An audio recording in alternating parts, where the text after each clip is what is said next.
The next item on the agenda is item number 19, establishing an unsafe camping ordinance in San Diego County. I am going to go ahead and turn over to public comment. Thank you, Chairwoman Vargas. We have 36 requests to speak on this item, 23 in person and 13 requesting to speak by phone. Also note that we received 117 e-comments, 1 in favor, 114 in opposition. Any members of the public that requested to speak on this item by phone, please dial into the conference line now using the instructions that were provided to you. We'll begin with the in-person speakers, starting with those in favor of this item, followed by those in opposition. As your name is called, please come forward and stand against the east wall under the murals until it is your turn to speak. I'd like to invite forward the following individuals: Joe Cargill, John Lutak, David Ross, and Giorgio Kimlo. You'll have 2 minutes to address the board, and I'll ask you to please state your name for the audio record. You're welcome to come forward in any order. Good afternoon. My name is John Lutak, and I'm here on behalf of Sunbreak Ranch. I want to totally support 19. I want to let you know something. I've been a substance abuse counselor here in San Diego for over 25 years. I worked for the drug court systems. I worked for Father Joe Villages, and I was a crisis case manager. I have worked with the addicts. I am an addict. This last November, I celebrated 30 years. I worked in the ditches. I've been there. I've seen it. I believe very strongly in Sunbreak Ranch and what you're trying to do, and together I feel that we can make a difference in lives. It's just not a nice, warm thing that I'm saying. I feel real strongly about it. I believe that all sides have a great interest in this and want to do something to move, but I think it's the insanity of doing the same old thing, getting the same old result, and I just feel that Sunbreak Ranch, along with you, can make a difference in a person's life, and I appreciate you listening to me. Thank you. Next speaker, please.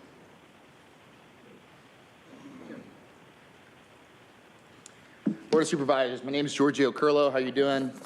Just real quick, the camping ban. This isn't a solution. I think everybody knows that. Again, this is a stopgap measure to protect certain areas of our county, certain areas that need to be worked on. The city's doing it. There's obviously going to be some legal challenges. There's some big doubts about the veracity, if it's actually working or if it's just a smoke and mirrors measure for political points. The reality is that we have to try to do something. So I'm here to support it, but another thing that I will say is everyone that you're going to hear that's going to come up, that's going to speak out against it, those same people care. They're looking for a solution too. They all have a strong human story. A lot of them were on the street. A lot of them suffered. A lot of them suffered through addiction issues. A lot of them suffered through a financial system that is failing a lot of our lower class and middle income families. That rests on government. That rests on government to fix, as well as a private industry. But that being said, we have to do something to protect our kids. We have to do something to protect our county. Measures like this are not solving homelessness. They're not addressing root causes. They are not making a dent in that portion of the problem. But they are addressing security. They are addressing what's going to happen in our county, countywide. Now, the city's doing it. The city's probably not executing as well as they can because their police force has been decimated and they got to start hiring more, and our criminal justice system is lacking as well. But that being said, let's get this thing passed. It's a step in the right direction. Everyone else you hear from today that opposes it, they're humans. They care. We support them, they support us. We want a solution. We want to save lives. Thank you. Thank you. Next speaker, please. I'm going to call for Joe Cargill and David Ross. We'll now hear from those that are in opposition of this item. I'll be calling you in groups of 5, so I'll ask you to please listen for your name. I'd like to invite forward Mark, Truth, allegedly Audra, Asua Abdi, and Michelle Celery. I've called your name. Please come forward.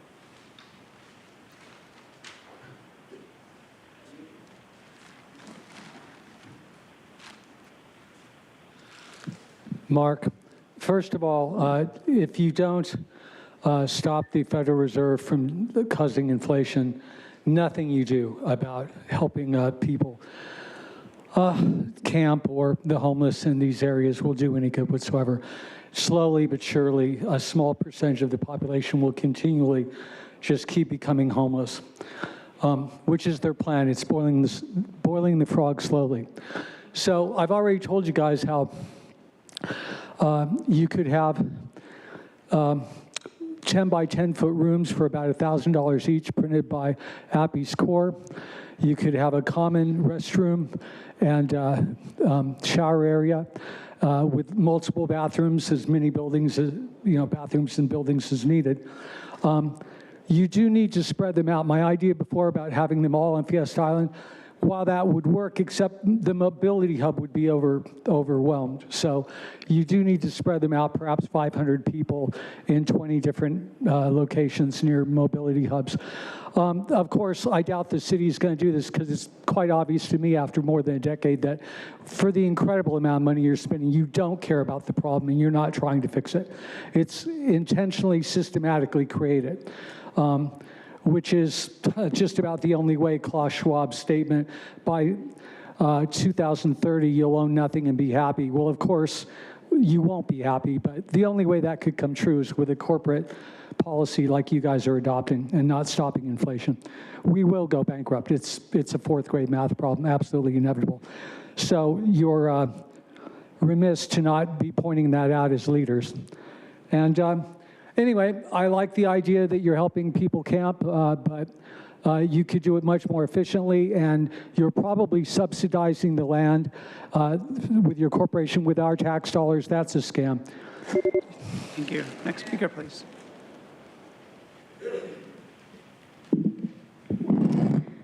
Hey, it's truth. Once again, the city of San Diego is no one to copy anything from. This is proof right here. The O lot sits at the edge of Balboa Park. The city says one of the lessons they learned from the first site was they needed better tents. It is inside of a dirt lot, so the question was asked, what happens when it rains? We can quibble about details. It carries a price tag of about $8 million a year to operate it. Also, the mayor wants to point out you can't just walk up to this site and expect to get a tent. He reminds people this is for referrals only from outreach workers or the police department. We can quibble about details. Can't even get a tent. San Diego's encampment ban did nothing for anyone. Homeless people were pushed to different streets. There's still encampments everywhere, and harm reintroduction needles and pipes are still everywhere too. There's no increase in the amount of people receiving substance abuse treatment. Trolley platforms are not any safer, and there are still not enough shelter beds. People wait every morning just to maybe receive a bed, waiting for hours, or they could accept maybe one of Whitburn's flimsy tents on hot asphalt in the middle of nowhere where nobody has to see them during Padres games and Pride. And Joel, the encampment at Magnolia Avenue was only removed after Mayor Bill Wells made some noise about it, not you. And neither the city of San Diego, nor New Scum, nor the California Association of Counties had any business to amicus brief themselves into the Grants Pass lawsuit. The county supporting an appeal is another interference to the justice process. Just like San Diego, the county should already have the massive numbers of shelters required available before implementing this type of ordinance, if at all. You guys should not be trying to build shelters at the last second, especially when you know all the shelters is going to guaranteed to go NIMBY. Are you trying to create intentional chaos in the county? You guys need to quit copying the city of San Diego at all of their nefarious and hypocritical ways that have a proven track record of not working. And I get trying to go around the state's nonsense, but I'm just letting you know right now, this is not going to work. All you got to do is look to your friends in San Diego, and you'll see they are failures. Don't copy them. As the next speaker is coming forward, I'd like to invite 5 additional speakers: Mackenzie Martinez, Aaron Suramoto Grassi, Samuel Choi, Patricia Mondragan, and Shelby Thomas. Are we going to play this game again? Allegedly, Audra? There you go, Andrew.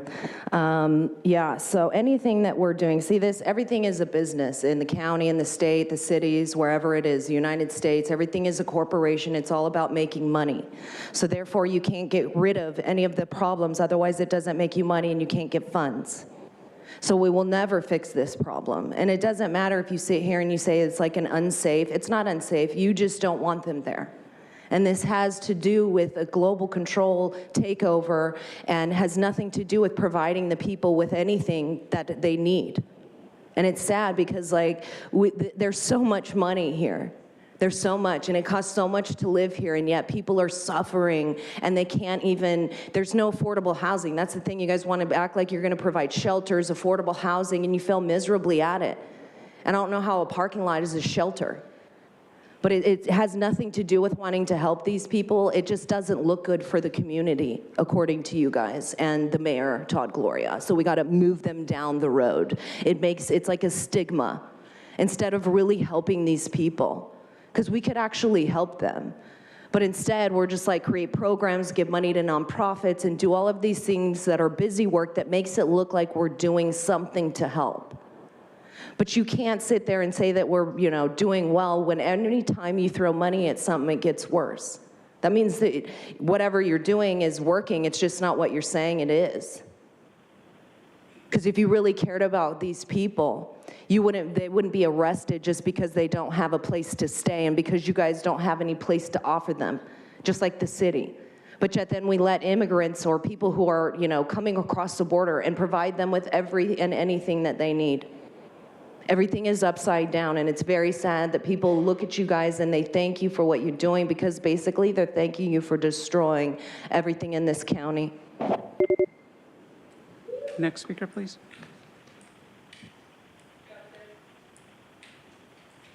Good afternoon, Board of Supervisors. My name is Samuel Choi. I'm with the policy team at Alliance San Diego. I want to speak to the short-sighted nature of this board letter at a time when we need real long-term solutions. When it comes to solving the challenge of homelessness, we must first start with the dignity of all San Diegans. Encampment bans violate human rights. Punishing people for sleeping on the street when they have nowhere else to sleep is the epitome of cruelty. And it also happens to be unconstitutional. Criminalization will only push San Diegans experiencing homelessness further away from outreach and services. Second, encampment bans do not work, and they drain public resources. Encampment bans do not improve public safety, nor does it improve public health outcomes. According to our analysis of the latest numbers, there are over 19,000 students experiencing homelessness here in San Diego County, including over 1,000 in every single supervisorial district. We need solutions to stabilize vulnerable populations such as these students and their families by redirecting resources to constructive solutions such as affordable housing and healthcare services at lower cost than cycling people through the criminal justice system. We call upon the County Board of Supervisors to protect human rights and uphold the dignity of all San Diegans, regardless of their housing status. Urge you to vote no on this item. Thank you. Next speaker, please. Good afternoon, County Board of Supervisors. My name is Patricia Mondragon. I'm the Regional Policy Manager for Alliance San Diego and a resident of D4. The proposed encampment ban board letter violates human rights. Housing is a universal human right. All humans, we the people, have a right to be free of cruel, inhumane, and degrading treatment or punishment. As my colleague said, criminalizing community members for being unhoused is cruel and violates basic rights. In San Diego, we do not have enough shelter beds for the demand. At Alliance San Diego, we are encountering recently arrived asylum seekers who are seeking shelter, but there is no help as all shelters are full. There are no options for them. Last week, we contacted the county to help with a Venezuelan family who are sleeping on the streets with 6 children ages 1, 2, 3, 6, 7, and 14. The 13-year-old has serious medical conditions. The county has been unable to place them in mid to long-term housing. There are no shelter beds. There are no options for them. By sleeping on the streets, they risk being fined or cited with a misdemeanor that will have a negative impact on their asylum applications. Another vulnerable group, as my colleague mentioned, is our youth. According to estimates from the California Department of Education, there are over 1,900 homeless students in San Diego County with over 1,000 in each supervisorial district. We need to focus on solutions. All housing experts and advocates are clear that criminalization of homelessness harms communities. Also, calling encampments jungles is not helpful and only serves to dehumanize human beings that have limited or no access. As a D4 resident with no representative on the dais, I ask you to vote. Thank you. Next speaker, please. So next speaker is coming forward. I'd like to invite 5 additional speakers. Jason Ritchie, DeForest Hancock, Consuelo, Julie Porter, and Leah Giafaglione. If I've called your name, please come forward. Hi, Erin Sermono-Grassi, Policy Director at Alliance San Diego. Alliance San Diego vehemently opposes this letter. We are against filing an amicus brief in the Johnson versus Grants Pass case, and we are against expanding the City of San Diego's camping ban ordinance. Criminalizing homelessness is the most expensive and least effective way to address homelessness. As we have seen with the City of San Diego, an ordinance to ban camping does not reduce homelessness, it only makes it less visible. We continue to see people falling into homelessness at a far greater rate than they are exiting it. Pushing individuals out of the public eye makes it harder for folks to access shelter, jobs, and resources they need for help. Criminalization runs counter to housing first and potentially puts the county at risk of losing HUD funding.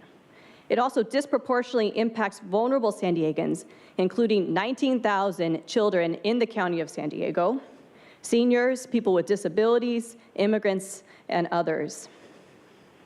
The Universal Declaration of Human Rights protects the right to housing, as well as the right to be free of cruel, humane, and degrading treatment or punishment. Criminalizing community members for being unhoused is the epitome of cruelty and violates basic human rights. We need our elected officials to exercise courage and conviction. That means standing up to protect human rights and upholding human dignity, even when it is not politically popular or expedient. We are watching, and we will remember who stood up today for human rights and who does not. We urge the board to vote no on this board letter. Next speaker, please. Good afternoon. My name is Shelby Thomas, and I'm the Director of Advocacy and Leadership at the San Diego Housing Federation. Today, I'm representing the Federation to express our strong opposition of the proposed ordinance. This proposed ordinance is not just ineffective, it is regressive. It falls woefully short of the informed and sustainable approach needed to combat homelessness. The standard for best practice in addressing homelessness calls for creating bridges, not barriers, and this ordinance seeks to criminalize the very existence of our neighbors who are most in need. The recent report from the Corporation for Supportive Housing emphasizes the need for $1.9 billion investment in homelessness efforts and an additional $1.4 billion in affordable housing production to combat this crisis effectively. Central to this is the Housing First solution, focusing on housing production, preservation, and protections, while rejecting regressive measures in our profoundly inequitable region. This ordinance falls short of solving the crisis. Questions remain unanswered, and if we proceed without addressing them, we face the same implementation concerns that the City of San Diego has struggled with. The HEAL network, supported by the County of San Diego, was created to guide decisions on homelessness, incorporating the real-life experiences of those who have faced it. Our HEAL members firmly believe the proposed approach will actively harm our most vulnerable community members. We stand poised and eager to collaborate with county staff and supervisor offices, armed with evidence-based solutions. Together, we aim to help develop a more effective and comprehensive strategy, addressing homelessness in our community with resolve and compassion. Thank you for your time. Next speaker, please. Good afternoon, San Diego Board of Supervisors. My name is Jason Ritchie, and I'm speaking on behalf of HEAL. I stand before you today not only as a concerned citizen, but also as someone who has experienced the harsh realities of being unhoused. I'm here to express my opposition to the recent camping ordinance that has only intensified the struggles faced by our homeless community. A similar ordinance passed by the City of San Diego has effectively bounced the unhoused from city to city, leaving them without a place to lay their heads at night. But let us not forget that the underlying issue remains, There are simply not enough shelter beds available to accommodate those in need. It is my firm belief that a continuum of evidence-based care is the key to addressing homelessness effectively. We must recognize that housing is just the first step. We need to provide comprehensive support that includes education and career development opportunities, drug and alcohol treatment and counseling services, a sustainable pipeline from unhoused to housed. By addressing the root causes of homelessness, we can empower individuals to rebuild their lives and reintegrate back into society. I implore you to remember that we are discussing the lives of some of our city's most vulnerable citizens. They are not statistics or inconveniences, but human beings who deserve our compassion and assistance. We have a moral obligation to act with empathy and find sustainable solutions that prioritize their well-being. I'm here to urge you to consider the establishment of an oversight committee that ensures the funds allocated for this ban are being spent properly. It is critical that we have transparency and accountability in how these resources are being utilized. In conclusion, whatever remedy is passed, I urge you to approach this with care and empathy. Thank you. Thank you. Next speaker, please. Good afternoon. My name is DeForest Hancock, and I am just a citizen who's a member of HEAL, actually the chair of the Policy Coordinating Committee for HEAL, and I'm honored to be one of the 8 Lived Expertise Advisory Board members of the UC San Francisco Benny Hoff Homeless Housing Initiative for the California statewide study of people experiencing homelessness. I come to you speaking today first to acknowledge every statement that has been made to this point, both pro and con of this ordinance, that I agree with every word. And I present today that I represent HILL, I represent the California statewide study and its results. And I simply ask that, although I oppose this ordinance, I actually know that it's going to be passed. I'm pretty sure it's going to be passed. But today I come as a senior with 7 years of lived experience, born and raised here in San Diego. Following a wrongful termination, I experienced 7 years of homelessness. But during my journey, I realized that someone needs to have the voice. I'd rather be in a shelter with people all around me than live in a mansion alone. That's my reality. And I just ask that we look at the fact that there's not one person ever born came up saying, when I grow up, I want to be homeless. Not one. So we are in this together, and I suggest that we come together and look at, let's just debunk. Thank you. Next speaker, please. Yes.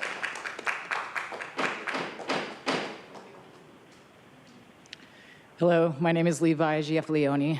I am a human, and I feel the need to express that today because there was a time in my life where I was just something that was blocking a sidewalk. Somebody that many of you wouldn't have told me what time of day it was because it wasn't important. I needed to pull myself up by my bootstraps. So I did that. I got into housing. That was what ended my homelessness. And I started working as a housing navigator in homeless services downtown in San Diego. Last year, I had a client who was living in affordable housing and received an illegal rent increase. Now, going through my resources as a homeless services manager, there was nothing I could do for her other than have her call Legal Aid Society of San Diego. Legal Aid Society of San Diego is so overburdened with the whole county's low-income housing disputes. So if you have a housing dispute in the County of San Diego, you have to go through legal aid. This woman didn't have a phone, so she would come to the drop-in center just to use our phone to call legal aid. First day, she called a bunch of different times. Second day, she came back so that they could return her phone call. Third day, she asked me for a shelter referral. And so I currently, right now, live in affordable housing. It is subsidized by the county. So I'm curious which one of you can help me with my illegal 26% rent increase. Because I was under the impression that I was supposed to reintegrate into society. Come to find out, I was just supposed to be comfortable and just be happy with what I was given. I was just supposed to not be seen. So I'm here being seen. I have a 26% rent increase. All of my information is on that card. I want to see which one of you can stop this. Because right now, you guys can't even enforce the laws that are in place right now to be able to punish people at the other end of the spectrum. Thank you. As the next speaker is coming forward, I'd like to invite the remaining speakers in person: Jordan Beam, Natalie Rashke, John Brady, Matthew Kearney, and Bruce Karen. If I've called your name, please come forward. Hi, I'm Julie Porter. I live in Imperial Beach. I'm 66 today. Not today, just right now in the present. Thank you though. When I was 60 years old, I celebrated my birthday on the street. I was able to get permanent housing in 2017 after being homeless since 2009. Are you gonna tell me if I pitch a tent in a place that's undesirable, you're gonna arrest me at 66? Yes. And how right is that? However, regardless, I can't be homeless again. I'm worried about illegal rent increases. Luckily, my recent rent increase was legal. I mean, not luckily it got raised, but they were within the proper limits. I don't know what I'd do if I would become homeless again. I really don't. My health at my age, I can't be homeless. But if I pitch a tent, I could be arrested. Do you want me to have some little bit of shelter? Not necessarily in O-Lot or wherever? No, if I need to pitch a tent where it's more safe for me, I'm gonna have to do that. I can't be homeless again. I can't. The picture it paints for me is dreadful. That's all I have to say today. Thank you. Next speaker, please. Consuelo. So let's be real. Homelessness is lucrative. It's not hard to figure out that everything government puts their hands on is an epic fail. There's nothing to be fixed here. Everything is running like clockwork. Agenda 21 is the goal. Look it up already. They present these agendas to look sometimes good in the eyes of their constituents.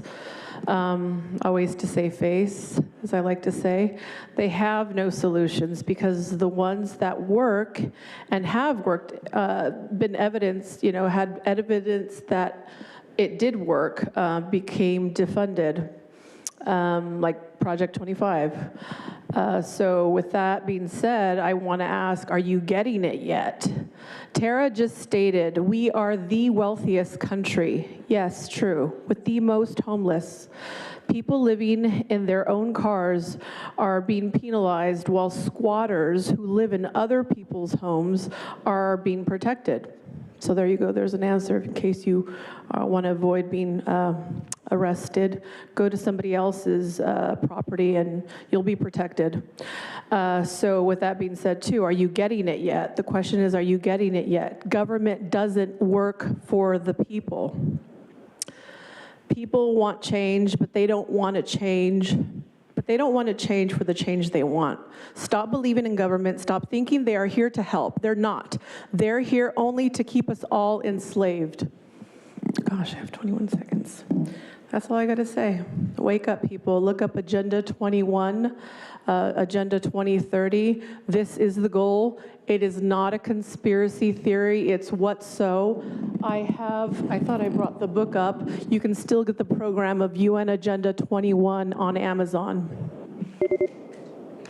Next speaker, please. Hi, my name is Natalie. I have 4 children and a husband. I'm a different face of what we share the narrative of what homelessness is. There are families out there.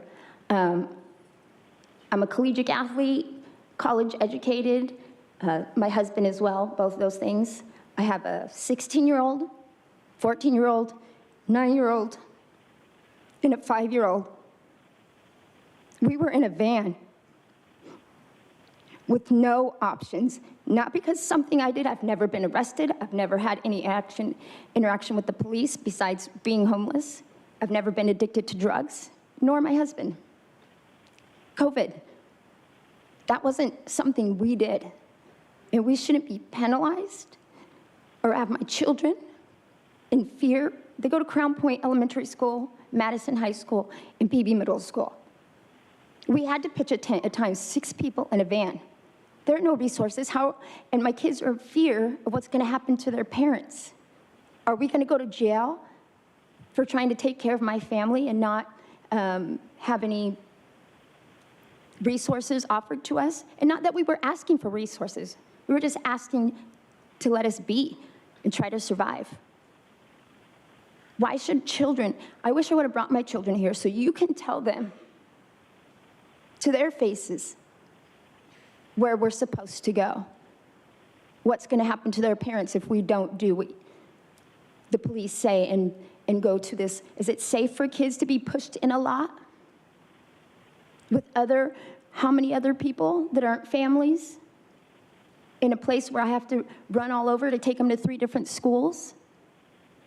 I'm trying to raise contributing citizens to this city. They were born and raised here.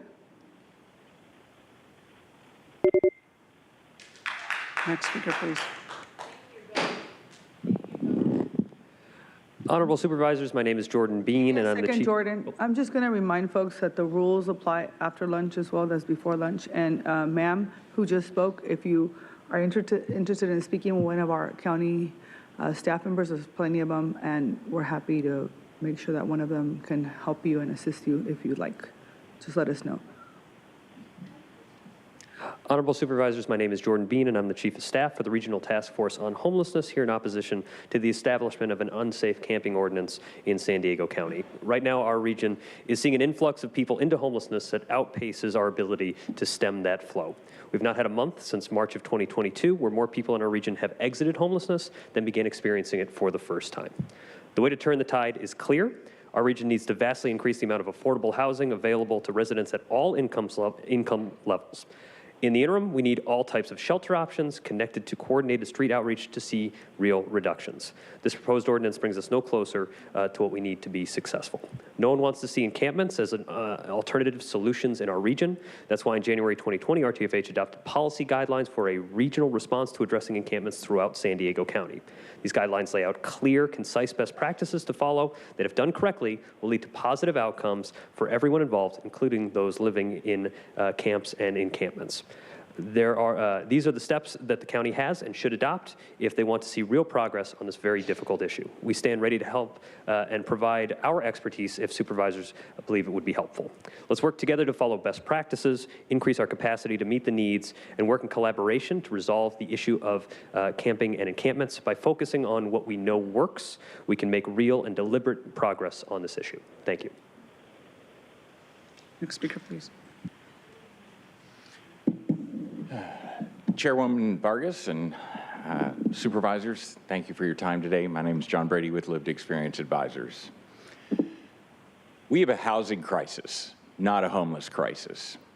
We are all feeling the pain of not building enough housing for years, decades, as a matter of fact. I sit on the leadership team overseeing the implementation of our city's our homeless plan. In 4 years, we achieved 60 to 80% of the goals in terms of housing, outreach, shelter. We did everything in that plan faster than we ever dreamed, but we didn't plan for a pandemic, and we didn't plan for a rental cost crisis. We have more wealth disparity now than we've ever had, and we have less housing, and we have a massive housing affordability problem. The effects of living on our streets are not good for any of us. It's a tragedy. After a year, if you have a disability and you spend a year on the street, on average, that person will lose 17 years of their life from time on their streets. A majority of our folks on their streets are seniors. They're people with disabilities now. They're people that do not have opportunity for income. They may have income, but they don't have enough income to pay for our rent. These are people that have lived here all their lives. They didn't move here to become homeless. Housing affordability is like a virus. It has taken out the poor, the weak, the disenfranchised first. Now it's taking out teachers, our police officers, and now we're having a hard time recruiting doctors and biotech workers. And sadly, older adults are the fastest growing population. This law will not solve the problem. Focus on items that will solve the problem. Focus on more subsidies to keep people in housing, because right now we're dying. The whole system's in gridlock. We can't get people out, and we got way too many people coming in. Thank you. Thank you. Next speaker, please. Hello, everyone. My name is Michelle Solari, and I came here today because we are in the middle of a housing crisis, as you all are aware. And our community members are living in the streets. And it's not because they choose to live in the streets. I just returned from our trip to Geneva before the United Nations, and housing and criminalization of our homeless is a big concern for the United Nations. And the United States is up for review, and we are about to get a scathing report for our treatment of the homeless. The International Covenant on Civil and Political Rights, it has been ratified, and it has to be carried out at all levels of the government. This is a human right. Housing is a human right. We don't deserve to see our community members criminalized for their poverty. Thank you for your time. Next speaker, please.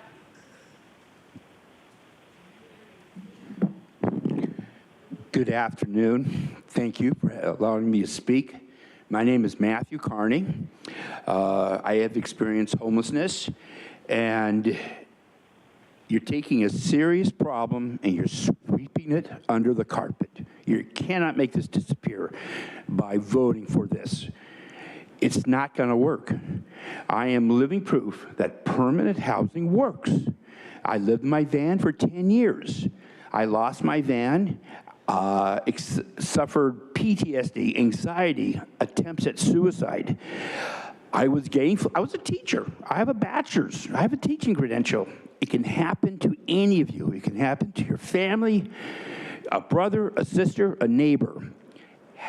Permanent housing works. I am living proof. When I lost my van, I was at the end of my rope, ready to kill myself. I went to a crisis house for 3 weeks. After the crisis house, I was at Father Joe's for over 2 years. It saved my life. It was not easy. I shared a room, a giant auditorium with 250 men. Imagine a room with 125 sets of bunk beds, 250 men. Not easy. Fortunately, I got permanent housing. I have been living in downtown San Diego in a little studio apartment. I pay 30% of my rent, about $320 a month. What a great deal. I encourage it for everyone. Thank you so very, very much. Thank you. Next speaker, please. Good afternoon. Chairman Vargas, thank you. Supervisors, thank you. My name is Bruce Carroll. I represent Advocates for Solutions, HEAL, RUN, and townspeople. And I also am a senior advocate. I'm going to make this short and sweet. We all know better than this. We do. And we are better than this. Instead of doing the bans, what you really need to do, all of us, instead of arguing and everybody having pros and cons, give them a hand. That'll solve your problem. But give it honestly. Thank you for your time. Thank you. Next speaker, please. Hello, my name is Asma Abdi. I'm a policy associate with PANA, the Partnership for the Advancement of New Americans, and also co-chair of the Equitable Development Coalition. According to the latest estimates from the California Department of Education, there are over 19,000 homeless students in San Diego County, and there are over 1,000 in every single supervisorial district. We need to focus on solutions to help vulnerable populations, including children, seniors, immigrants and refugees, people with disabilities, and people... Hold on 1 minute. Consuelo, you're disrupting the meeting. No, you're not. You can't. Can you please go ahead, ma'am? We need to focus on solutions to help vulnerable populations, including children, seniors, immigrants, people with disabilities, securing housing and other resources they need. The proposed encampment ban board letter ignores the severe shortage of both temporary shelter and permanent housing. On any given day, only a handful of shelter beds become available when there are thousands of people who need them. The ratio of available shelter spots to demand for them may be 1 to 100, which is a devastating gap that leaves unhoused men, women, and children with few options. Encampment bans do nothing to address the need for shelter and housing. Criminalization and unjust enforcement from the City of San Diego's encampment ban ordinance has only pushed San Diegans experiencing homelessness further away from their outreach and services. Meanwhile, the number of people falling into homelessness far outpaces the number of unhoused individuals who are rehoused. Expanding this countywide would be devastating to those individuals and families living in unincorporated areas. We call upon the County Board of Supervisors to protect human rights and uphold the dignity of all San Diegans, regardless of their housing status, by rejecting the proposed encampment ban board letter. Thank you. Thank you. I'd like to do a final call for Joe Cargill, David Ross. Not seeing any movement in the chamber. We'll now hear from those that requested to speak by phone. When it is your turn to speak, you'll be unmuted and you will hear a recording that will tell you to begin your comments after the beep. I'll remind the callers they should mute their TV or live video stream before they begin speaking. We'll start with our first caller.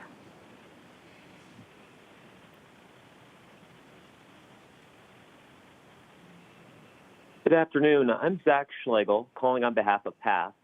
Through our work here and across the state, we know what works and what doesn't. Criminalizing people for being homeless doesn't solve anything.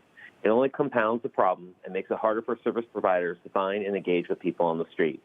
This board has recently passed policies that will successfully prevent people from falling into homelessness, such as the shallow subsidy, diversion, alternatives to incarceration, not to mention the continued investment and focus on behavioral health.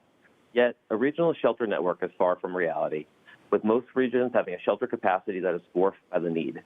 On any given day in this county, shelter beds are only available for roughly 10 to 15% of the people that we are serving. Importantly, we also have a dearth of affordable housing and a tiny pool of funding available to build new units. Only housing, coupled with supportive services, can solve homelessness. We need much greater regional investment to make an impact. Solutions to homelessness need to be attached to real resources to be successful. We would encourage the board to take additional time to consult with service providers and other experts, including those with lived experience, to develop a comprehensive shelter plan that would increase access across the region. Thank you. Thank you. We'll now hear from the next caller.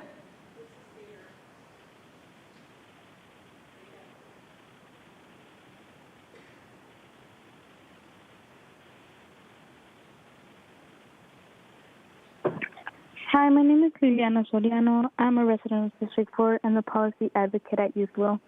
I'm calling in to oppose the proposed encampment ban board letter as it ignores establishing a long-term solution to homelessness. Encampment bans do not address the need for shelter or housing. For example, the city's similar ordinance has only pushed the unsheltered community away from resources and services. I urge the County Board of Supervisors, as leaders of San Diego, to protect human rights by rejecting the proposal of this ordinance. Thank you so much for allowing me for public comment. Thank you. Now hear from the next caller.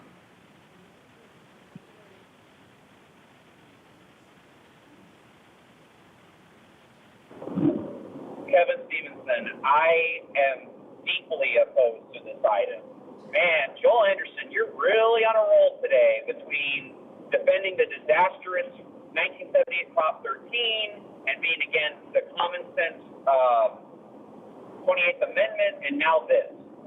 Man, there is a lot of unity between corporate Dems and Republicans on this issue, whether it's whether it's Republicans like Bill Cajon or Democrats like Stephen Whitburn in San Diego, there seems to be this completely mythical belief that criminalizing homelessness and outlawing encampments somehow fixes the problem. Like, how many case studies do we have to see? Portland has tried this. San Diego recently tried this.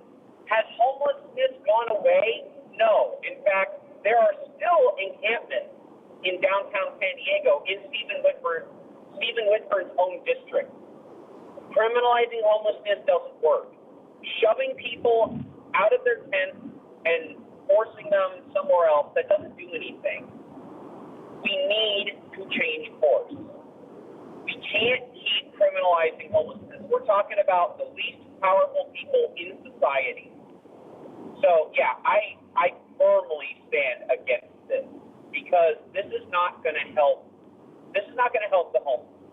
I don't care if you're a Democrat or a Republican. Everyone should stand against this agenda item.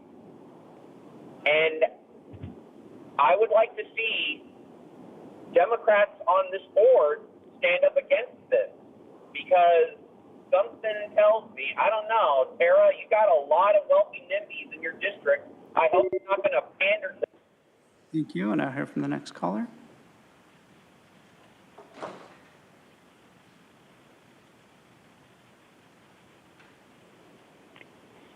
Good afternoon, Chair Vargas, Supervisors, and community. My name is Itzel Maganda Chavez, and I'm the Civic Engagement Director with Alliance San Diego. And I'm calling in opposition to agenda item number 19 because encampment bans do nothing to address the need for shelter and housing. Criminalization and unjust enforcement from the City of San Diego's encampment ban ordinance has only pushed San Diegans experiencing homelessness further away from outreach and services that they critically need. Meanwhile, the number of people falling into homelessness is far outpacing the number of unhoused individuals who are rehoused. And expanding this encampment ban county-wide is only going to be devastating those individuals and families that are living in the unincorporated areas. There's no compassion in this letter, and it only hurts those that are already hurting. The proposed encampment ban board letter violates human rights, and we call upon the County Board of Supervisors to protect human rights and uphold the dignity of all San Diegans, regardless of their housing status and income level, by rejecting the proposed encampment ban board letter. Alliance San Diego stands ready to support real solutions to address the housing and shelter shortage and to help lift all community members out of poverty. We need our San Diego County Board of Supervisors to do the right thing today and stand with our most vulnerable community members and protect their human rights. We will remember where you stand today. Thank you. Thank you. We'll now hear from the next caller.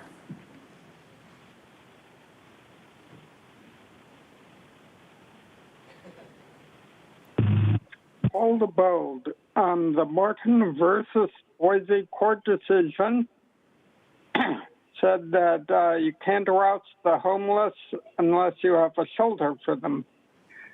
Since the Supreme Court already rejected an appeal to Martin versus Boise, I would advise holding off on wasting funds on an amicus brief until and if the Supreme Court actually accepts the appeal of Johnson versus Grants passed. If the lower court ruled the same way, why should the Supreme Court do any different? Why should we pay taxes to support an effort that's doomed to fail before it begins? The absence of documents, by the way, on the website is alarming. Is there a regularly prepared report? The CEO looking for places for temp housing, on the other hand, is good. While the CEO is looking, may I suggest building a bridge shelter, such as the ones in Chula Vista, but with a bit more garden space around the houses. You could even build 3D printed houses, as Mark Dorian and I keep suggesting. Maybe you could do this on half the land you bought for Nature Preserve in Spring Valley. Right now, we need to prioritize cleaning up the homelessness. I'm glad that you've abandoned the housing first policies that contributed to the steady growth of homelessness, but do not prepare a court brief at this time, which is unlikely to be needed. Also, making 20 or 30% of house available to low-income people won't solve this homeless. Thank you. Now hear from the next caller.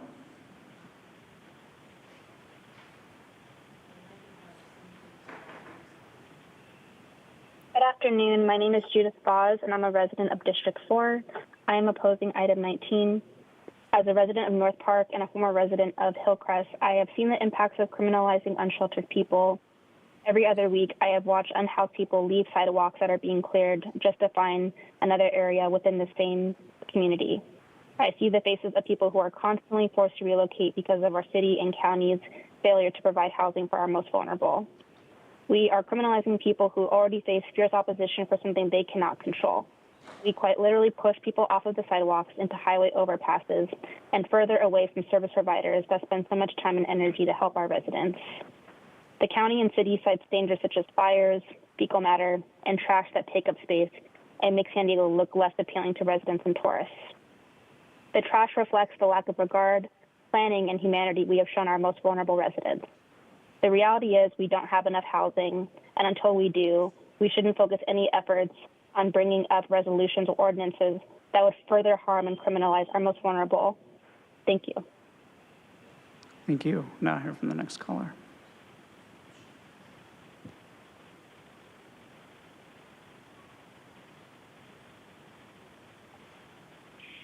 Hello, board. Can you confirm that you can hear me? Yes, please go ahead. Wonderful. Thank you very much. My name is Danny Avitia, president of the Downtown Democratic Club. I'm also a peer leadership consultant at San Diego State. I must say, first and foremost, shame on Joel Anderson for politicizing the issue of people's lives. I am completely I am so mad that people are taking this time to politicize this issue. First and foremost, I want to say that I stand in direct opposition to developing a similar ordinance to the city of San Diego's ban on encampments. This does nothing to actually address the root causes of homelessness in our community. The human rights should be respected. Our human rights should be respected, and we need to prioritize building common sense solutions rather than bans and exclusionary methods and criminalizing methods. We should be focusing on inclusionary methods, getting rid of in-lieu fees, putting more bathroom for cleanliness downtown. We have so many obligations to our constituents that you are not doing. We ask you to oppose this today because anything that comes back, any vote on this record is going to show your community where you are at. I have to say, I am appalled that this is even on the agenda. Please vote this down. We cannot continue to criminalize. It does not provide solutions. It only provides impediments. We're going to face lawsuit after lawsuit after lawsuit. It does nothing to address the problem. Please make sure that we respect the rights and the dignity of individuals sleeping on our streets, as though I was one. I put myself through college in the street. Seeing what's happening in this city and this county is disgusting, and we got to do better. Thank you. Thank you. Now hear from the next caller.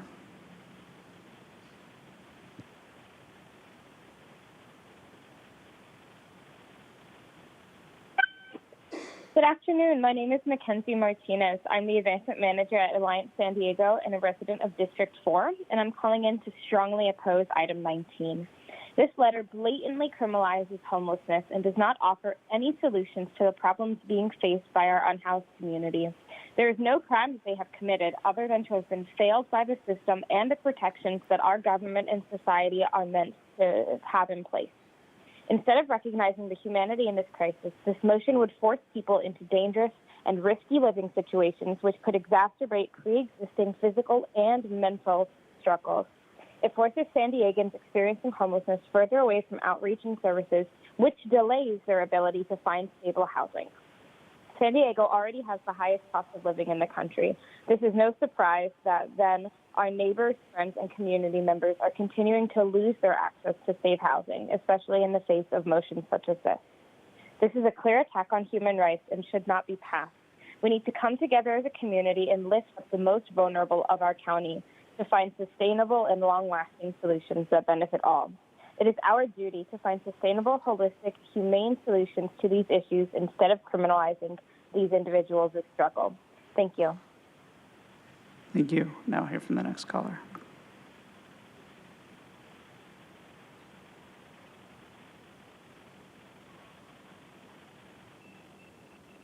Marie. My name is Marie, and I strongly in opposition to this homeless ordinance. What I suggest is that local and federal and state governments open the trillions of dollars of funding being given to county housing government be open to private developers like myself. By opening these trillions of dollars that are being wasted to private developers, this would raise competition, streamline funding, and open up hundreds of thousands of affordable homes to people in the most need.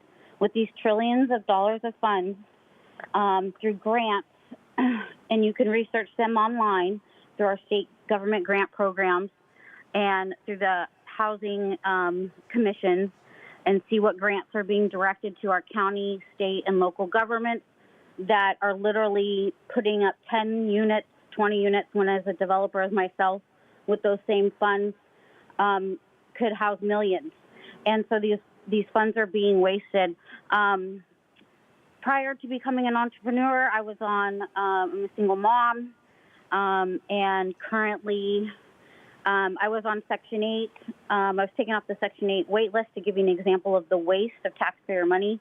I was selected off the wait list. I reported to them for over a year, had written 10 different housing managers, 10 plus different housing managers during that 1 year, never received services in which I was qualified. They wasted a year of my life and never received services. Now as a developer, if that money that's being wasted was refocused and given to private developers, once again, we could build millions of affordable homes. There's land everywhere, as far as the eye can see in California, that is available to develop. I have plans right now, and I'm willing to donate funds in addition to county or state or local government funds that are. Thank you. And Chairwoman Vargas, that concludes public comment on this item. Thank you. Supervisor Anderson. Thank you, Madam Chair. You know what, I want to appreciate the public for calling in. I think we need to be doing more for homeless. I know that this board's been very committed since 2020 when we all got here. We've done an enormous amount. We've introduced shallow rent subsidies to keep people in their homes. Just a couple weeks ago, we looked at house sharing apps to have social workers help seniors stay in their homes by pairing them up. We put all sorts of money to building new shelters. We bought small homes, mini homes that we can deploy to help people. We accepted the governor's generous offer of small homes, tiny homes. We even said, let's look at 3D homes. Let's look at every effective manner in going forward. And in that spirit, I introduced this. You see, unlike other cities, I have a rural San Diego. And many of you may not know this because you may not be old enough. But 20 years ago tomorrow, we had the Cedar Fire, and we lost 2,000 homes in my old Senate district. And when I look there, I think, you know, I don't want to criminalize being homeless, but I don't want to encourage arson because we failed to do our job. And when, in my district, there's no reason why people would know this because it's not your neighbor, it was my neighbor that passed. They were in their car trying to escape in the dry conditions in the Santa Ana, moved the fire so rapidly they were overtaken and burned in their mobile home as they tried to flee. And they weren't the only, there were a lot of others. So when we look at this, we're proposing making sure that people aren't camping. And City of Santee passed this, and last year they had over 100 fires that they put out in the riverbed going through their city. Lakeside has that same riverbed. This last year we had more rain than we've had in a long time. And if you went to the backcountry where I live, where many of my neighbors live, you would see all sorts of brush, dry and ready to go, ready to burn. And under the best circumstances, fires occur on the natural. But we don't need to be encouraging these fires because we're cold or because we want to cook food. There are other places that you can stay. And look, the first place should be shelters. We should have more beds, more opportunities. And we actually should be meeting them. But that's not an excuse to allow people to burn themselves alive because they started a fire and they couldn't escape the speed in which the fire moved. So much of the district, so much of San Diego County is at risk, high risk of fire. And I want to make sure that we have rules in place that allow us to protect all San Diegans. You see, for some folks, they think a fire that starts in my district makes them safe, that it stays in the border of my district. But we know that that fire that started in Cedar went down to Penasquitas and burnt down half of Penasquitas.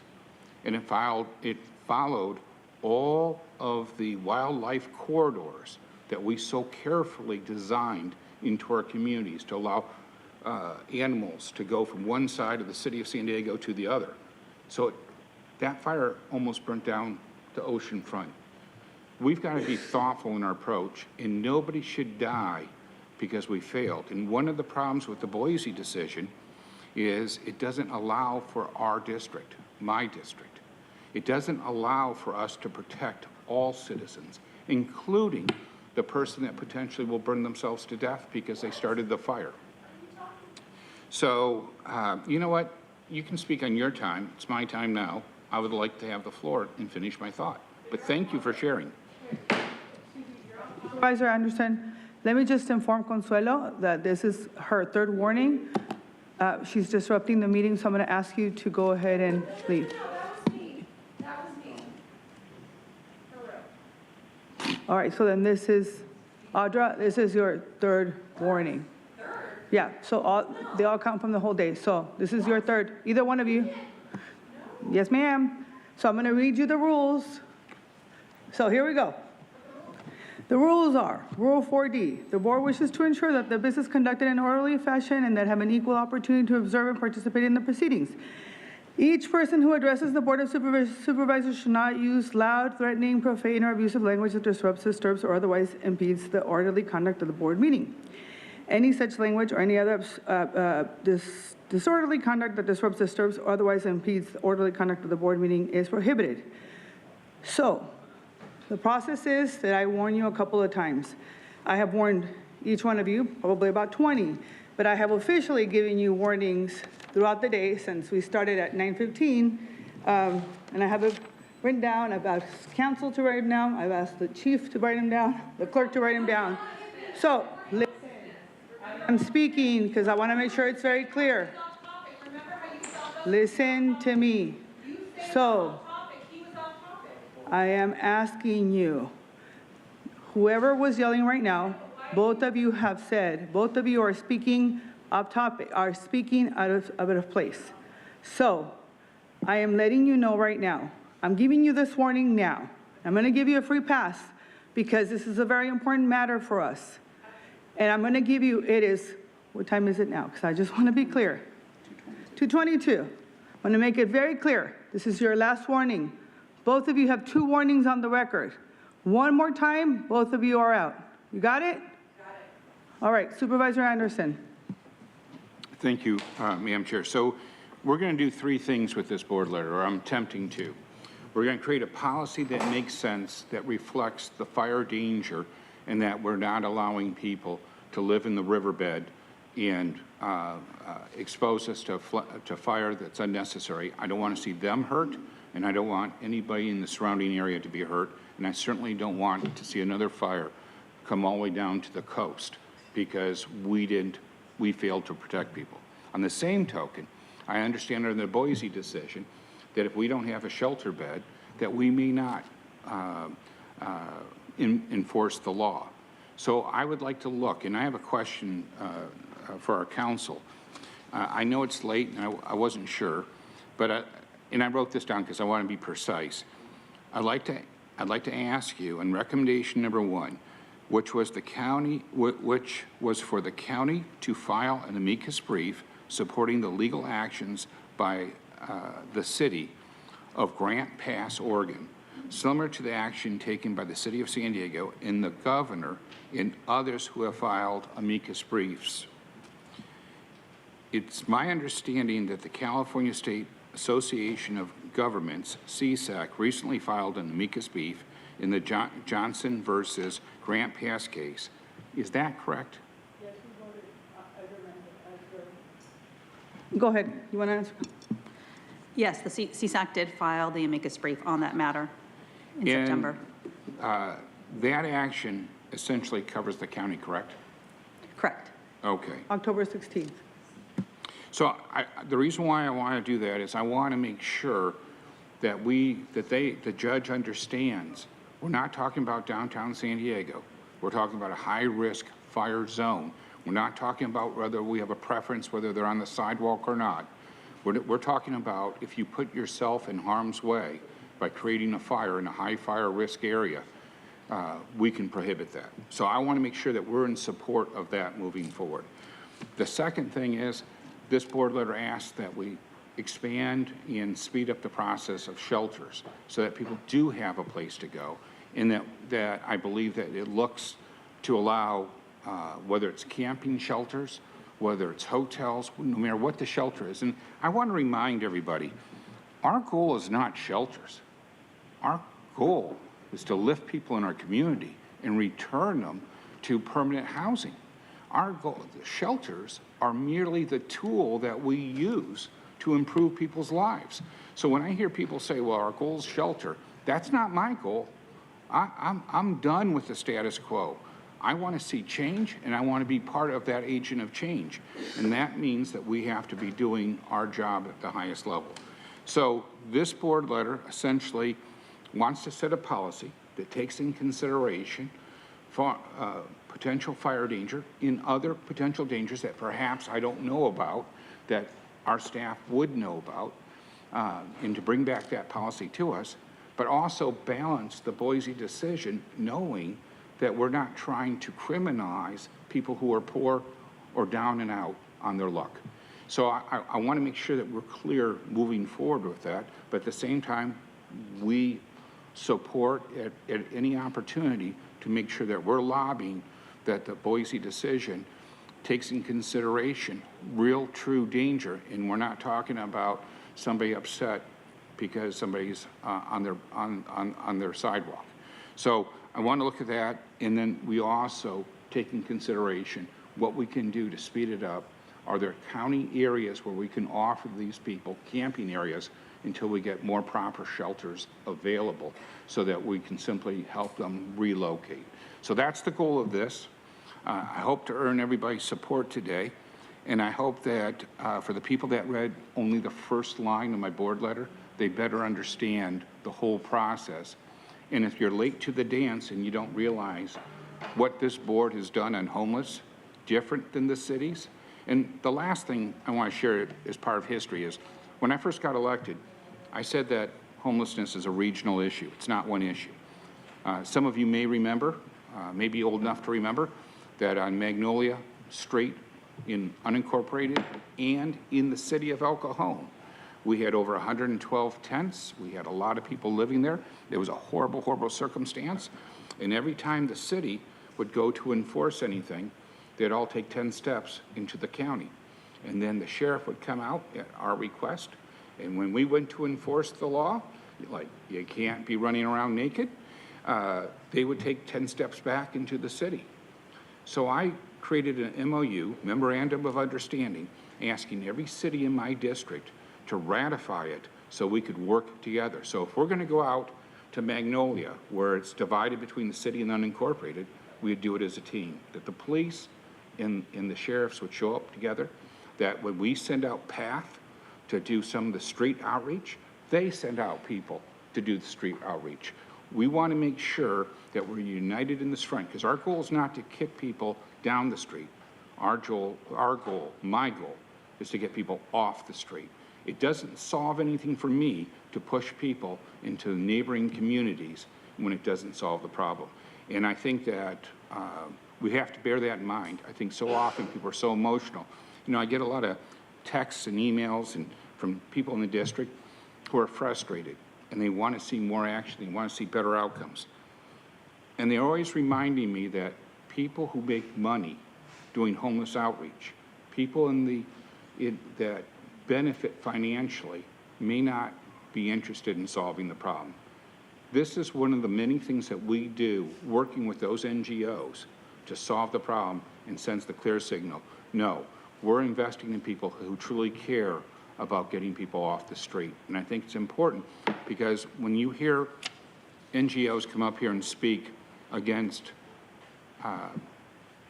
putting people at risk by allowing them to create fires and potentially kill themselves, I don't think they're doing that because they hate the homeless.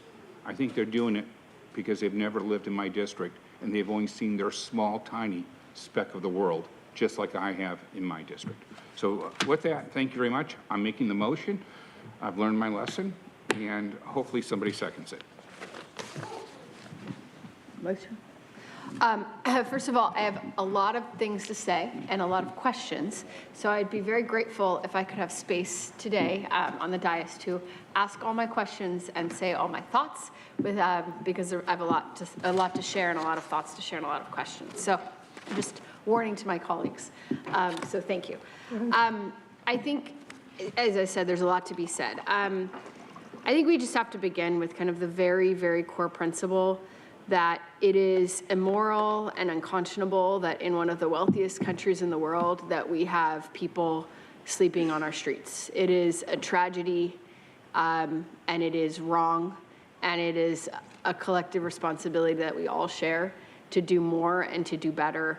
And I know that tackling homelessness has been one of the top priorities of this board, and we know, and I know, we're not going to solve the homelessness crisis by criminalizing homelessness. We're going to solve the homelessness crisis by building housing that's affordable, by getting people into housing that's affordable, by getting people the mental health and behavioral health and addiction treatment services that they need, because people are not choosing to be homeless. We have seniors as one of the fastest growing segments of our homeless population. We have queer youth that have been kicked out of their homes who have nowhere to go. We have families living in cars trying to go to school. And as I said, this is trying to actually, in a very fundamental way, meet the real needs of people in this community has been one of my top priorities. With the diversion program, with the senior shelter rent subsidies, I am very focused on how we continue to expand shelter beds, like the project we recently stood up at Rosecrans. What else can we do around recuperative care? I think that's the bullet 3 that's identified in this board letter, is looking at how we find more shelter sites. And I'm going to be continuing to look very hard at that, looking at every single possible place of county land. But the core thing I want to center my remarks on is that the work that we have to do as a community and as a region is to actually get housing for folks and get help for folks, not criminalize homelessness. So I think that is, to me, the jumping off point. So then I just want to kind of, from there, I had a bunch of questions and thoughts and comments. I'm very heartened when I hear Supervisor Anderson talking about the intent of this ordinance, which he said is not to criminalize homelessness, but is to deal with fire risk and fire safety challenges in his region. And I will admit that upon first reading, that's not evident.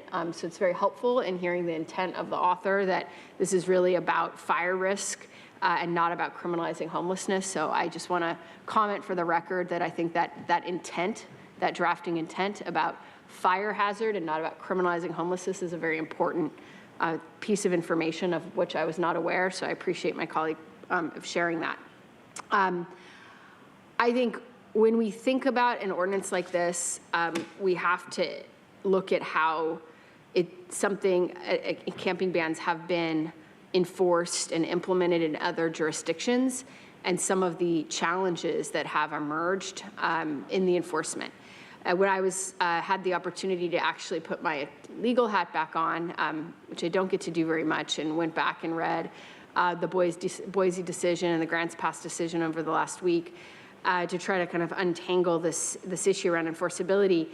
And so I know that if we were to move forward with drafting an ordinance today, it would be very important to me to have, to really look carefully at enforceability, which is, I think, a very key outstanding question, because the way that the Boise decision is written, there's two options really around enforceability, and both lead to completely absurd outcomes, right? So there's the one approach that would say essentially you have to have enough shelter beds in your community for however many people who are unhoused. So it's a numerical threshold. Basically, the quote is, so long as there is a greater number of homeless individuals in a jurisdiction than the number of available beds and shelters, the jurisdiction cannot prosecute homeless individuals for involuntary sitting, sleeping, and lying in public. So if you have 100 homeless individuals but 50 shelter beds, that would not be permitted. It would not be enforceable, which obviously leads to some very absurd outcomes, because what if all of those shelter beds are only available for men and some of the homeless individuals are women, or all those available shelter beds are in religious institutions and you have queer young people who are not welcome? So a numerical threshold creates very absurd outcomes of people who don't actually have shelter beds available, even if you, from a numerical counting standpoint, do have more shelter beds. The other and that's in the text of Boise, but then there's the footnote in Boise, which kind of takes a opposite point of view, which says that the shelter must be realistically available for that individual specific person, which would seem on the face of it to potentially be a better approach, right? You have to make sure that the specific person in front of you actually has a shelter bed available. But that has, a corresponding equally absurd problem, which is, what if you have a situation where you're holding shelter beds open for the specific individuals in front of you, but other people who are not the ones that are being potentially cited or moved by enforcement are then being denied or turned away from shelter? So you might have 1,900 people trying to get a shelter bed, and you're keeping hundreds of beds open just so that you can cite people and put them into shelter. So that's also an equally absurd outcome and terrible from a human rights perspective and unconscionable. So, like I said, I was going to say a lot.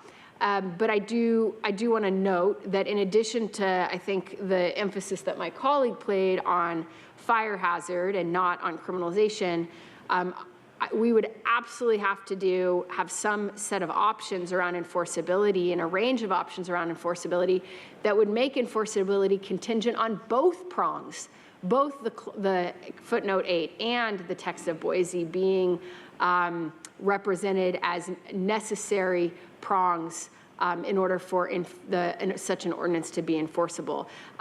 It's not either or, because either could be absurd. It would have to be both and. So apologies for people who did not spend a bunch of time reading legal briefs this past week, but I did think it was extremely important to say this on the record, because this is, if we are to go down the path of drafting the ordinance, this would just be the very beginning of the beginning.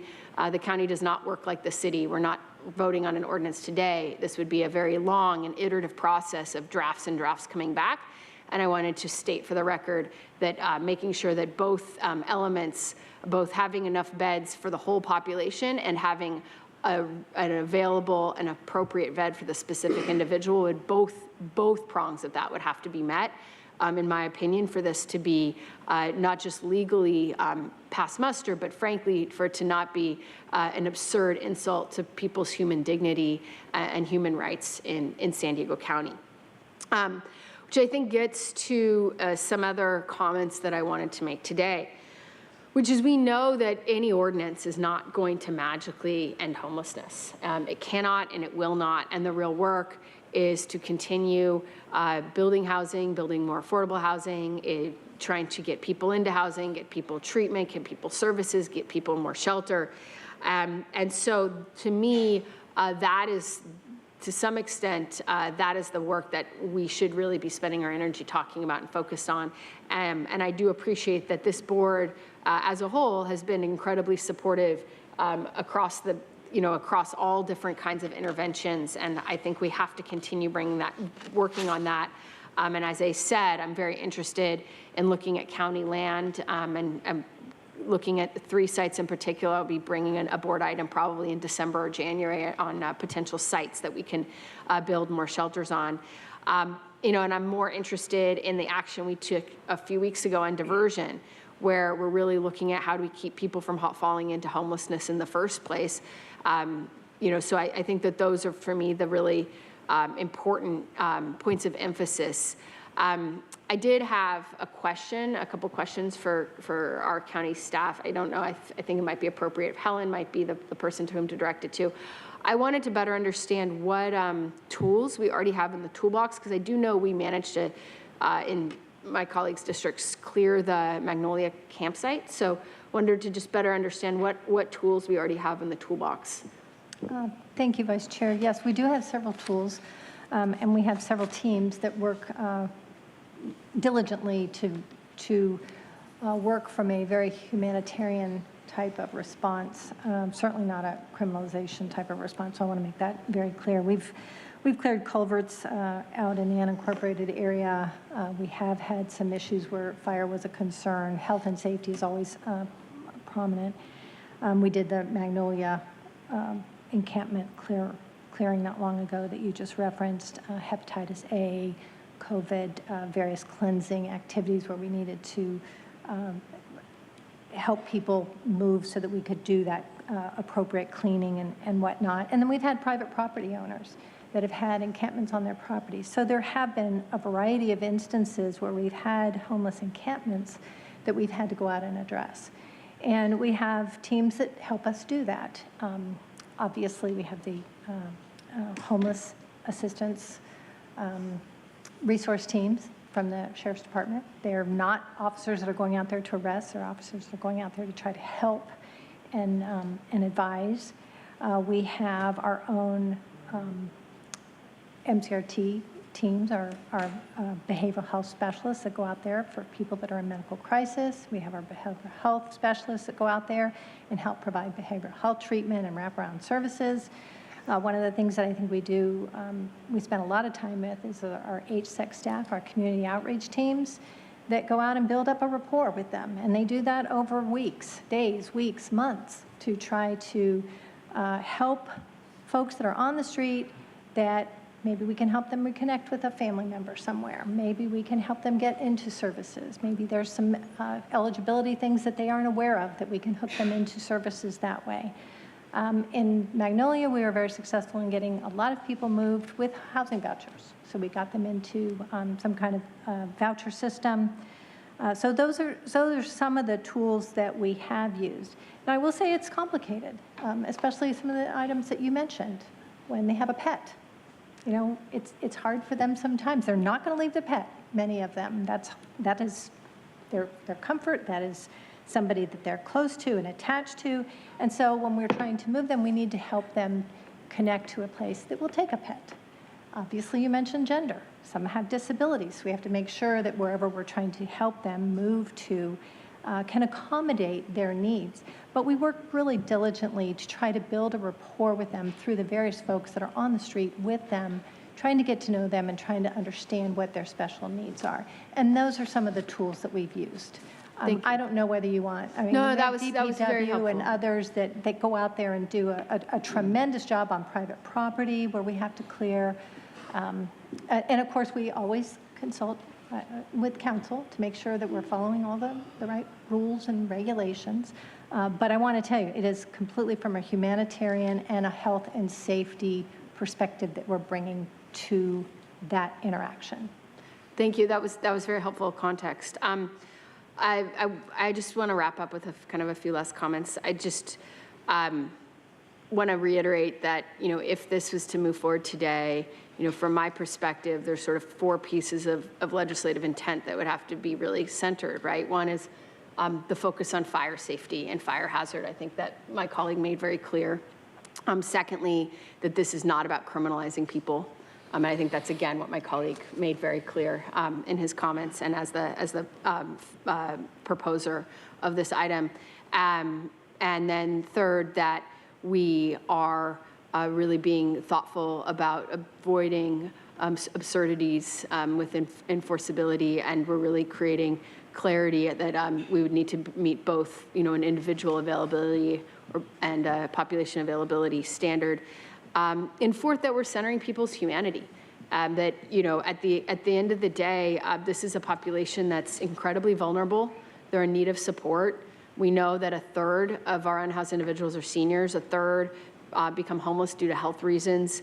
I was actually kind of looking at the numbers this past week as I was preparing for today, and I was shocked to see that 1 in 4 homeless women were pregnant during their episodes of homelessness. We know that our LGBTQ community is overrepresented, so that we really have to be centering how we get people into housing and into the help that they need, and not criminalizing people. And if we're talking just about sort of narrowly how we prevent fire risk and people being burned alive, I'm open to continuing that conversation, but just wanted to, really center that I'm focused on long-term solutions here, and that's where I think we need to be putting our energy. Thank you. Supervisor Desmond. Thank you, Madam Chair, and I appreciate all the people coming and talking about this item here today, and hearing from my colleagues as well on this. I want to thank Supervisor Anderson for bringing this forward. Also want to thank the folks from Sunrise Ranch or Sunbreak Ranch. I think they're onto something there. I don't know if it's going to be the panacea, but I think, all steps in the right direction are good things. And I don't believe this is going to be a panacea either moving forward, but I do see, we've been doing a lot of different things, and I appreciate all the good stuff that staff is doing, but our homeless numbers are going up by 22%, double-digit numbers. We got to be doing or try something different. And nobody wants to criminalize people or put them in jail because they're homeless. We want to help people. We want to help everyone that wants help. I think we're able to. We don't always have the housing, but we have vouchers. We have some stopgap measures to help them along. To me, the real focus are the people that don't want help, or they're addicted to drugs and things like that, and don't want to move out of the encampments. And what do we do about them? I think there needs to be a balance also.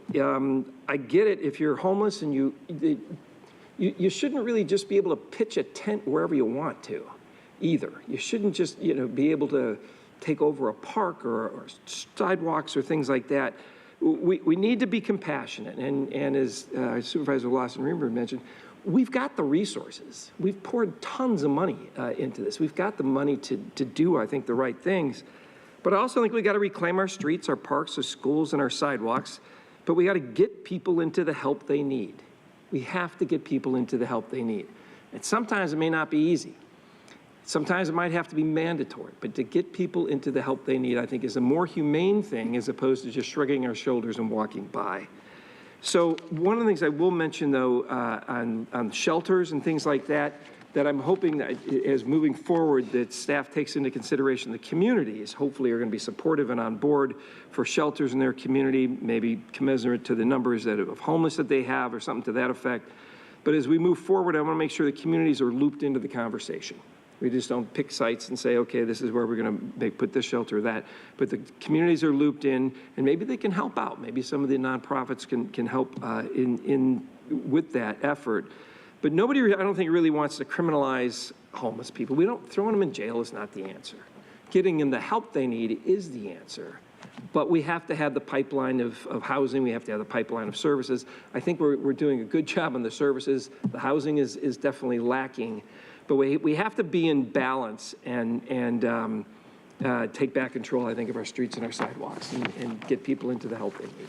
So thank you very much. Thank you, Supervisor, and thank you to all the members of the community who came today and shared. And I've been really going back and forth on this item and really being very thorough and listening to my constituents and people from the community, particularly about sort of where they stand on this issue. And I think to your point, Supervisor Anderson, as the name of the item really, with all due respect, politicizes, right? The item establishing an unsafe camping ordinance in San Diego County. It brings a lot of emotion to a lot of people because for too long, we have criminalized homelessness, and there's been a lot of stigma around homelessness. And so I'm very happy to hear from you firsthand that that's not the intent of the ordinance. And so it makes it a little bit, makes it better to be able to have a conversation about what the intent of this is. And so I first want to say that I am glad that, you know, when I sat down with Barbara, when I first became a supervisor, and the Health and Human Services team, I said, well, what is our goal, right? What is our goal as a county, and what is it that we're trying to achieve? And is it really to address this issue of homelessness, or is it creating more programs? Are we trying to end homelessness? How do we really get to a space where we're going to address in the end the root cause of homelessness, which is really the inequities in our communities and the inequities of the system? And the real truth is poverty is the real reason behind homelessness. And so the rising cost of housing, the decrease in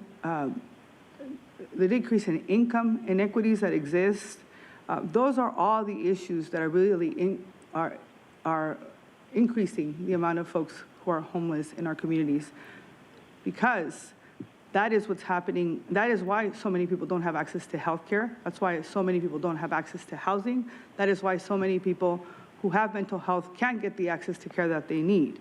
And so for me to have an initiative before me, right, that I have to make a decision on, and as I'm looking at it, I have to think about what we've been doing around trying to think about homelessness. And so we have established a framework to end homelessness in this county, which we've created a strategic vision across the county to prevent it, and we've really made significant investments in ensuring that our seniors don't fail into homelessness by, you know, creating subsidy programs. We have partnered with Governor Newsom, and I'm really glad to hear that Supervisor Desmond talked about some of the programs that we've talked about, including the rollout of CARE Act that we just rolled out in October, increasing behavioral health support, and we have one of the strongest behavioral health care programs in the nation. We're expanding public and private partnerships to extend our reach out to ensure double down our efforts to support our vulnerable populations. And although we keep hearing an increase to support our public safety officers who feel that they have their hands tied in our encampments, I also hear about the partnerships that we have with our HOT teams so that they are our true partners in the process as we're moving forward. And so I want to acknowledge that our unsheltered populations have disproportionately have been affected at times in these encounters, and it makes service delivery sometimes difficult for our county staff and our service providers. And so I am, like I said, particularly, I am glad to hear that this recommendation is not specific to focus on criminalizing our communities, and I know that our unincorporated areas have in the past really been impacted. I'm glad that we're not specifically focused on the criminalization of our homeless population. I know that today we were able to receive $5 million in funds to address the South County issue, particularly the jungle. We got $17 million to address the encampment along the San Diego riverbed. And so some of those dollars that are coming into play are going to help us address some of the fire issues that Supervisor Anderson is concerned about. But I really want to make sure that we continue to seek partnership with the federal state partners, and we also look for other opportunities to ultimately end homelessness. So I want us to use every tool in our toolbox as our CAO is looking to create this ordinance, that we really seek to come back with a report that really thinks about this proposal in the unincorporated areas and part of our jurisdiction that includes the safe camping, includes the safe parking, and includes small home villages, affordable housing creation, increasing shelters, and any other possible rapid rehouse options. We need to provide people with storage to properly store their properties in which they are going to roll out these ordinances. I've heard multiple stories of people losing valuables during encampment sweeps, such as birth certificates, IDs, and other materials that are crucial for them to access self-sufficiency programs like CalFresh and Medicare and Medi-Cal. And so part of the report back, I want to make sure that we hear how the county can provide shelters to storage for those affected by the ordinance so we can ensure people's private property is not lost. And like you said, this is not about criminalizing people, and I think this is the humanitarian way of doing this. This is not an amendment. This is a request for the CAO to make sure that the humanitarian component is not lost in this ordinance. Madam Chair. So, yes, sir. When you finish, I just want to. Give me 1 second. So today, like I said, we accepted the request for funds, right, for encampments, and we're doing this throughout the county. And so I want to make sure that when we're seeking funding opportunities from the state and federal level that we continue to support efforts to to end homelessness, and that when this ordinance is considered, that we're incorporating also language around notices for encampment abatement, that we are also thinking about time to relocate from the site, provide information on safe storage options, and that we ensure we are actively engaging with people living in the encampment prior to cleaning encampments to ensure people have time to create a plan alongside service providers.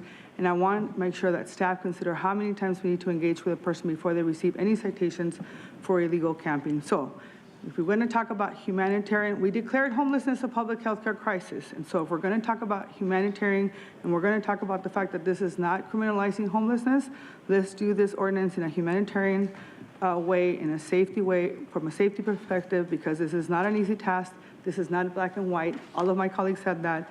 And this is not, there's no easy solution. And with that, I'm happy to second your motion with all those recommendations.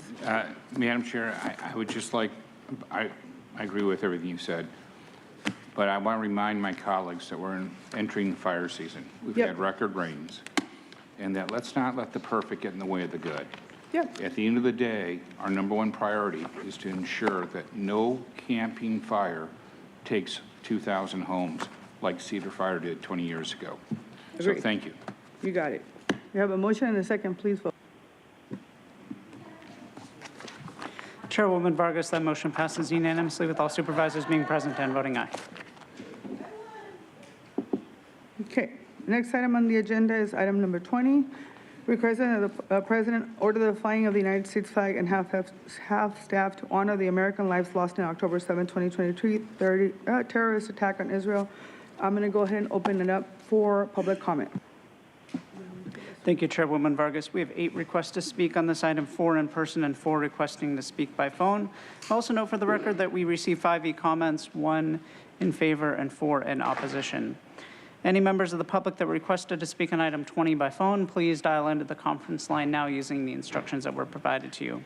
We'll begin with the in-person speakers. All speakers are in opposition to this item. As your name is called, please come forward and stand against the east wall under the murals until it is your turn to speak. I'd like to invite forward Mark, Truth, allegedly Audra, and Consuelo. If I've called your name, please come forward. You'll have 2 minutes to address the board. I'll ask you to please state your name for the audio record. All right, this is Truth, and Joel, I really am 100% against the status quo, like this item.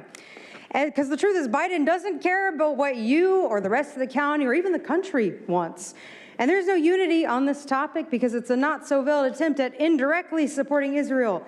And it's also full of complete hypocrisy. What about the Americans stuck in the occupied territory of Gaza, Palestine, because Israel won't let them leave? And what about the Lebanese, who have nothing to do with anything and yet are being attacked by Israel yet again? People in Tel Aviv can still party the night away while Palestinians, Lebanese, and Americans hide from white phosphorus bombs. White phosphorus shells fired randomly over densely populated areas of Gaza, an action amounting to a war crime.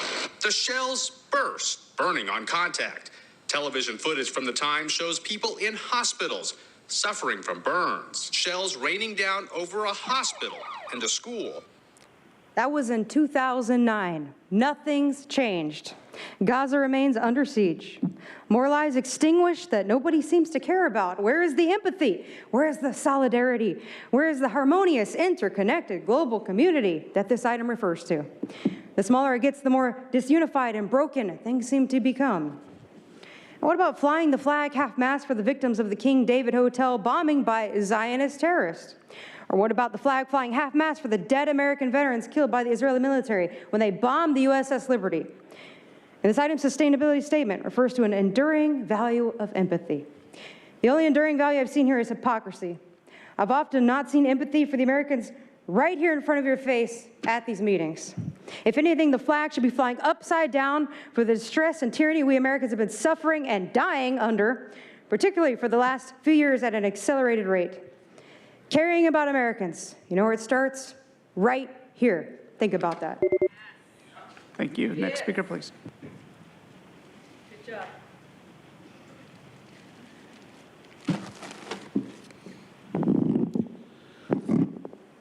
Mark, flying the flag at half-mast. Well, I have a lot of compassion for Israel. That's terrible.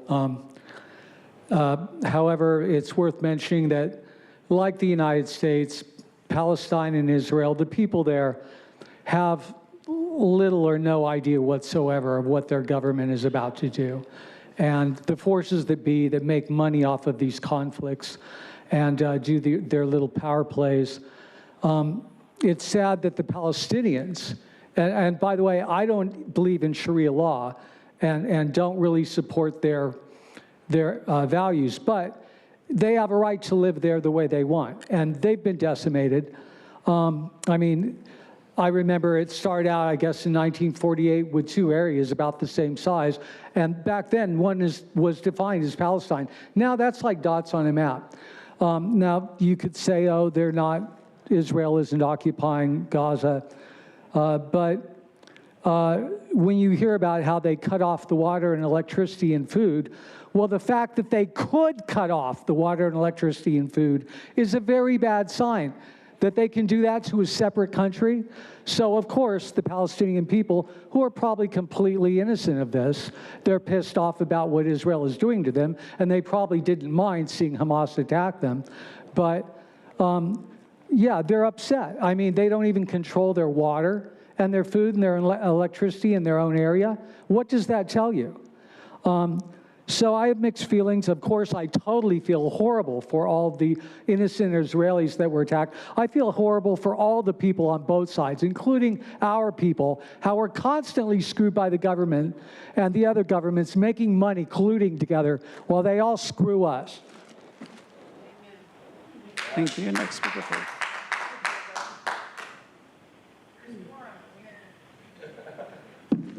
Consuelo, a quote from one of our Palestinian sisters. Yes, we remember. We know what it feels like to be terrified and terrorized. We absolutely know what it feels like to see innocent children die.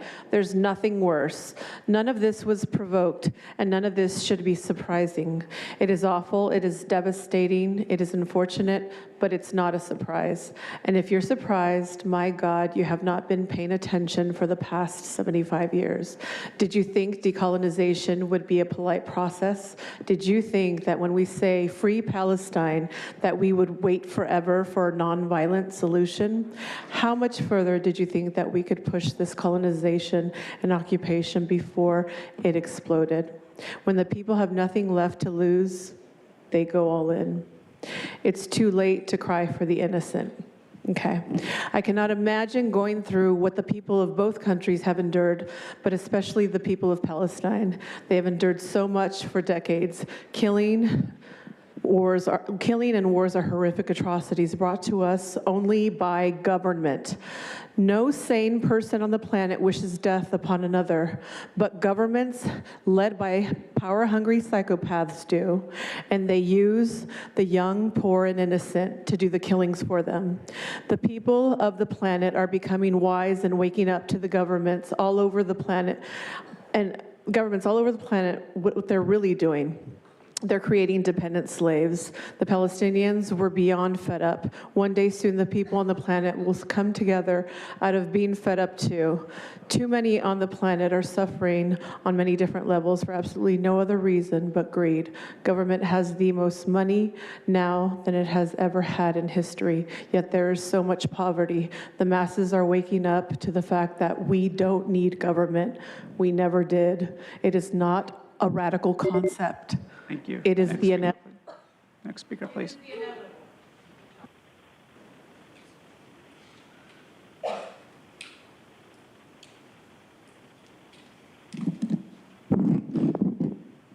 AA. I'm in AA. Okay, allegedly Audra. Okay, there we go. Love it. I don't know why we're siding with one of our terrorist organizations over the other. It's not equitable to do that. We created both Hamas and Mossad, the ISIS, right, all of that. And it's interesting because Israel was created in 1917 through the Balfour Declaration from Britain and the Rothschilds. And it's not even the Israel of the Bible. And that's what, people are sitting here fighting to uphold. But the thing is that we're sitting here siding with terrorist organizations, figuring out which one is better than the other and how we need to destroy or obliterate one side and, let the other one survive. Well, Mossad did 9/11 with our own government. And here we are trying to side with one of these terrorist organizations that we created and continue to fund both sides. But it's not really about what the people think. This is about a one world government, new world order.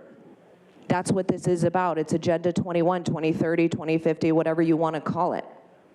But this has been in play for a very long time. These are Freemason, Zionist, Luciferian, satanic people running crap, just like here and everywhere else. And then we say, and we want to decide that we're going to stand with one side or the other. We should be siding with humanity, not terrorist organizations that are set out to kill, steal, and destroy everything. Yet we're sitting here going like, let's fly the flag half-staff. Why don't we side with humanity instead of siding with somebody who's set out to destroy everything? But it makes sense because that's what you guys are about. So obviously you're going to side with Israel because otherwise we're racist, right? Well, they did 9/11, so we should be siding with our own people. Thank you. We'll now hear from the individuals that requested to speak by phone. We'll start with our first caller.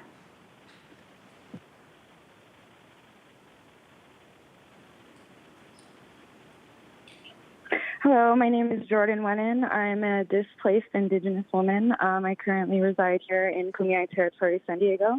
I actually am in the emergency room with my child right now. I'm privileged to be here and not in fear of my life under the threat of bombs constantly falling on hospitals like Palestinian people are. I think that the idea of flying our flags at half-mast for Israel is just outrageous. We have already been funding the attacks. It's up to almost 6,000 women and children, old and elderly, who have been murdered in the streets by the IDF since October 7th. And to fly our flags half-mast is just to reinforce our feelings of terror, of dehumanization, and to uphold colonial white supremacy all across the globe. I stand firmly against this motion as a San Diegan, as an Indigenous person, as a citizen of the world. I condemn all of this, and I do not think that we should be fighting with Israel any further. In fact, I think we need to stop funding all of their operations thus forward. Thank you. Thank you. We'll now hear from the next caller.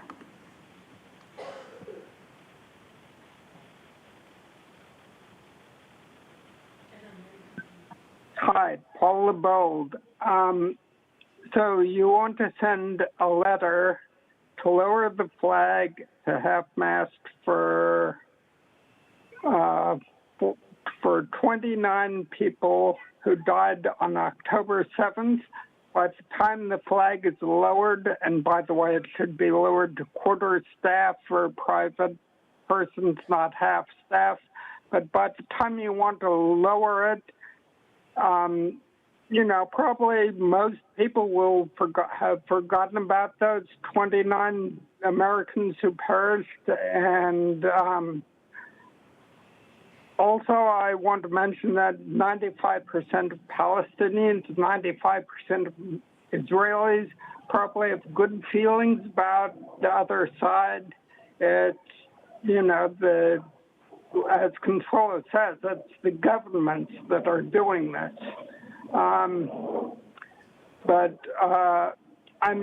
It's, getting back to the point, it's just another letter that's going out to the president that, I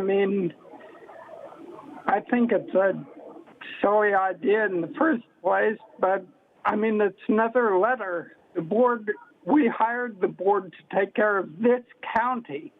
I mean, why do we need them if they just keep sending letters, sending resolutions, whatever, out to the governor, the president, whoever? I mean, when will they just take care of the county? Maybe if they did, we wouldn't have so many homeless, so many lower income. I mean, you know, fix our problems first. Thanks. Thank you. Chairwoman Vargas, that concludes public comment on this item. Supervisor Anderson. Thank you, Madam Chair. So on October 7th, the world witnessed the barbaric attack on Israel by Hamas terrorists. In addition to the Israeli lives lost, the attack also took the lives of 32 Americans, with others still being held hostage by Hamas. Throughout history, presidents have issued orders to fly the U.S. flag at half-mast to demonstrate our nation's collective grief for the victims of tragic events.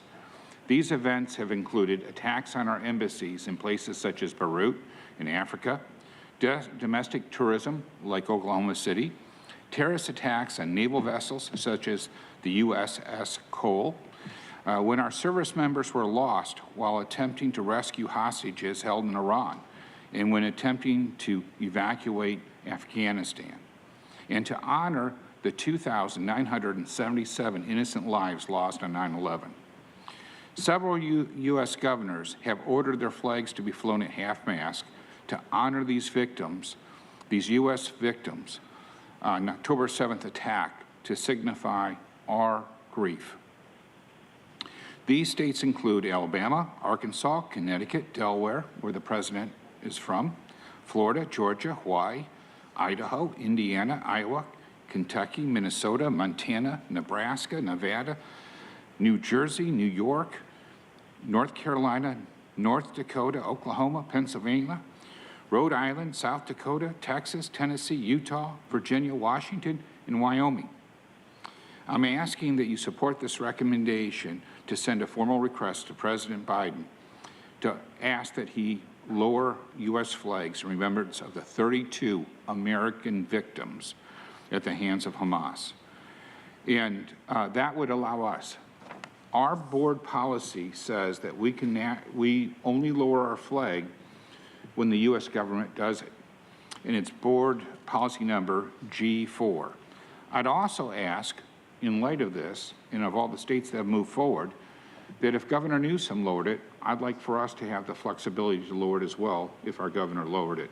So I'd ask that I'd amend my own board letter to include changing our G4 policy to include our governor, just like the other governors that have lowered it.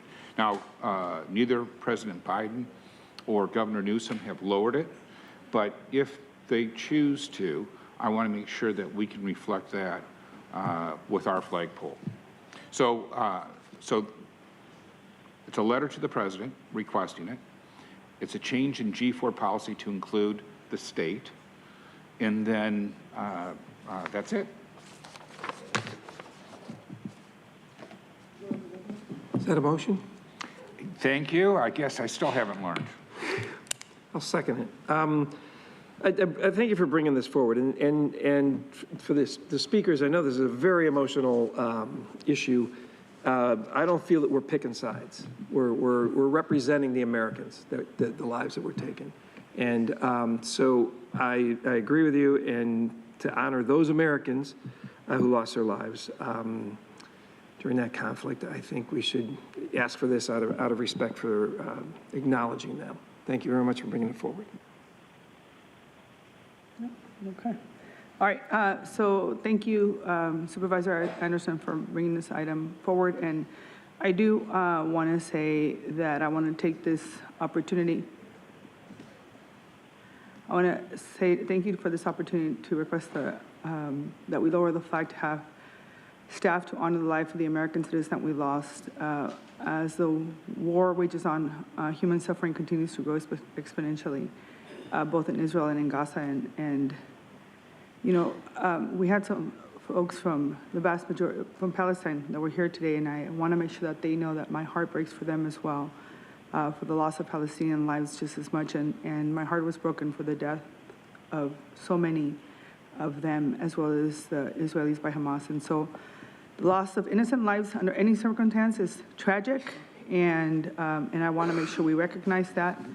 And so I want to make sure that it's very clear, and my hope that today as we vote on this, we also emphasize and we remind ourselves that there is no place for anti-Semitism or Islamophobia, and there is no tolerance for scapegoating innocent Palestinian Americans anywhere in the world or here in San Diego. And so if hate spreads in Hamas, Hamas wins. In our country, Hamas wins. And so we cannot let that happen here in San Diego and nowhere. So I want to thank you, Supervisor, for bringing this item forward. And so with that, we stand in unity and solidarity with the lives lost in this war. With that, please vote. Chairwoman Vargas, that motion passes unanimously with all supervisors being present and voting aye. All right, the next item on the agenda is item number 9. We're going to discuss supporting Proposition 13 to keep residents in their home. Item number 9, let's go to.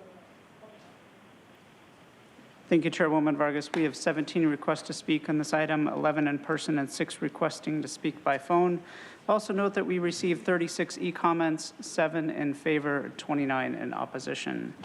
Any members of the public that requested to speak on item 9 by phone, please dial into the conference line now using the instructions that were provided to you. We'll begin with the in-person speakers, starting with the individual in favor, followed by those in opposition of this item. As your name is called, please come forward and stand against the east wall under the murals until it is your turn to speak. I'll be calling you in groups of 5, so I'll ask you to please listen for your name. I'd like to call the speaker in favor, Truth, followed by the speakers in opposition, again calling the first 5, Aaron Suramoto-Grassi, Patricia Mondragon, Michelle Saleri, and Mackenzie Martinez. You'll have 2 minutes to address the board. Please state your name for the audio record. Thank you. Thank you. You know it's truth. Proposition 13 was passed by voters in June 1978.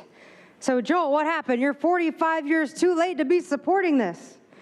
As far as adopting an official position supporting the current provisions of the California Constitution as enacted under Prop 13, it's pointless political theater. If it already exists, then there it is. Let's not pretend it's suddenly not there. And I get the point, Joel, but the county should stay out of taking political positions and essentially politicking. Supposedly, Prop 13 brings stability, predictability, and protections for property owners. And I believe it was Jordan Marks today who said that spreading out the taxes makes things better. If inflation raises prices every year, then how does that help? Pretty sure we're just going to be hurting more and you're just going to be taxing more. Something doesn't work on that county math again. And government taxing people's property that they allegedly own is proof that they don't actually own what they're paying for. Let's see. And I would argue that those who are seniors, BIPOC, homeowners, whatever that is, and those who are economically vulnerable due to being low income are not served much better regardless if Joel or any other supervisor today supports Prop 13 or not. We'd all be better served if the county would stop passing tax and fee increases on everything, every other single item. That would help. In reality, the state still has many other money theft methods to supplement what they lost from Prop 13 being implemented. I actually just read about that recently, and I was very surprised. Like, oh, they don't even need Prop 13. If I had all those stats with you, I'd tell you. I'm sorry I don't have them. But what is certain is that Prop 13 has resulted in sustainable money streams for government. But if we're not seeing the promised result of improved infrastructure and services, then I would say this tax is unjust. It should end. Thank you. Thank you. Next speaker, please.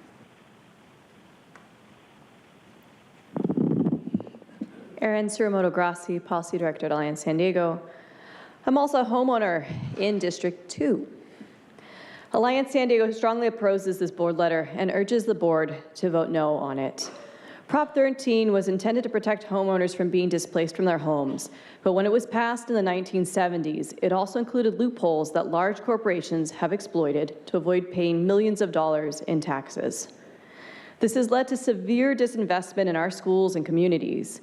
The county loses roughly $300 million in revenue each year as a result of this loophole. That is $300 million that could be reinvested back into our schools, our parks, our infrastructure, and other critical programs to support our communities. The board letter does not take into account the loopholes in Prop 13 that led to the chronic underfunding of our communities. If passed, the county would be unable to address these loopholes and would actively be lobbying against measures that could benefit our county. We urge the county to not leave millions of dollars in revenue on the table each year and to oppose this board letter. Thank you.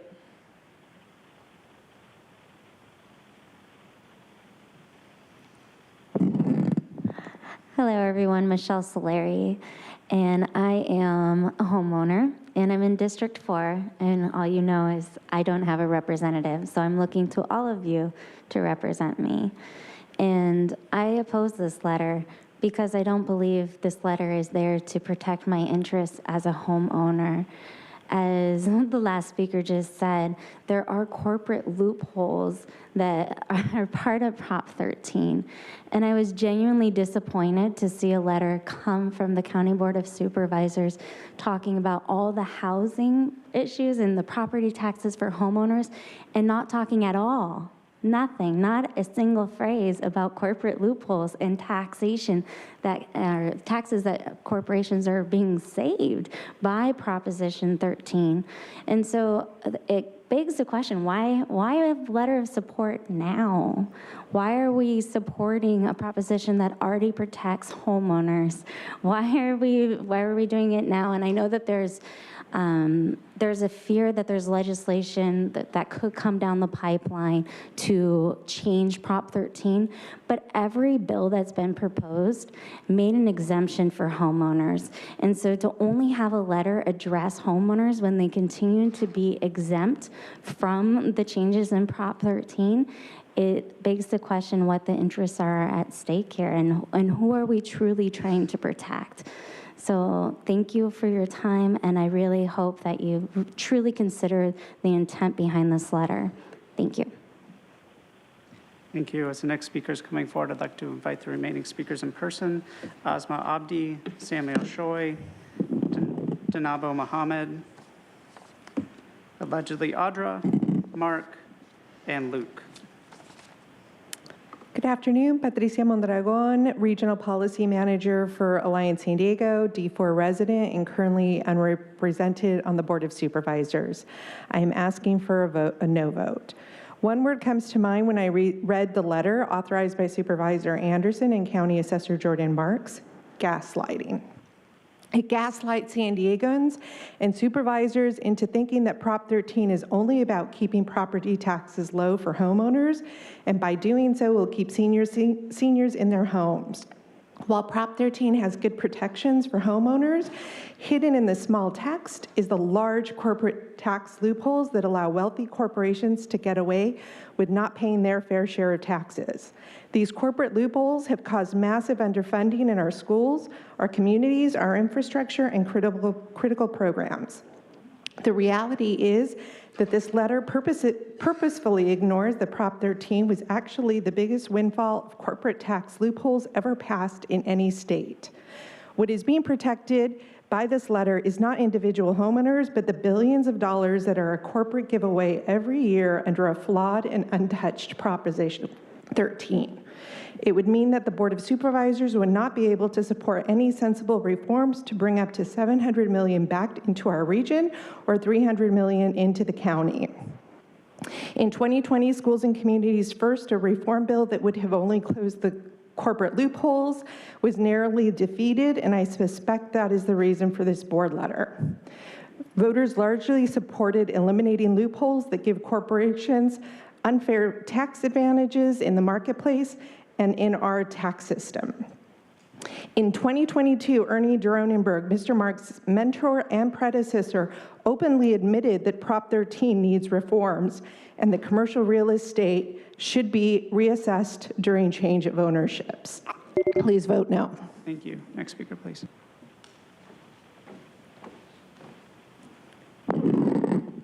Hello, my name is Asma Abdi. I'm a policy associate with PANA, the Partnership for the Advancement of New Americans.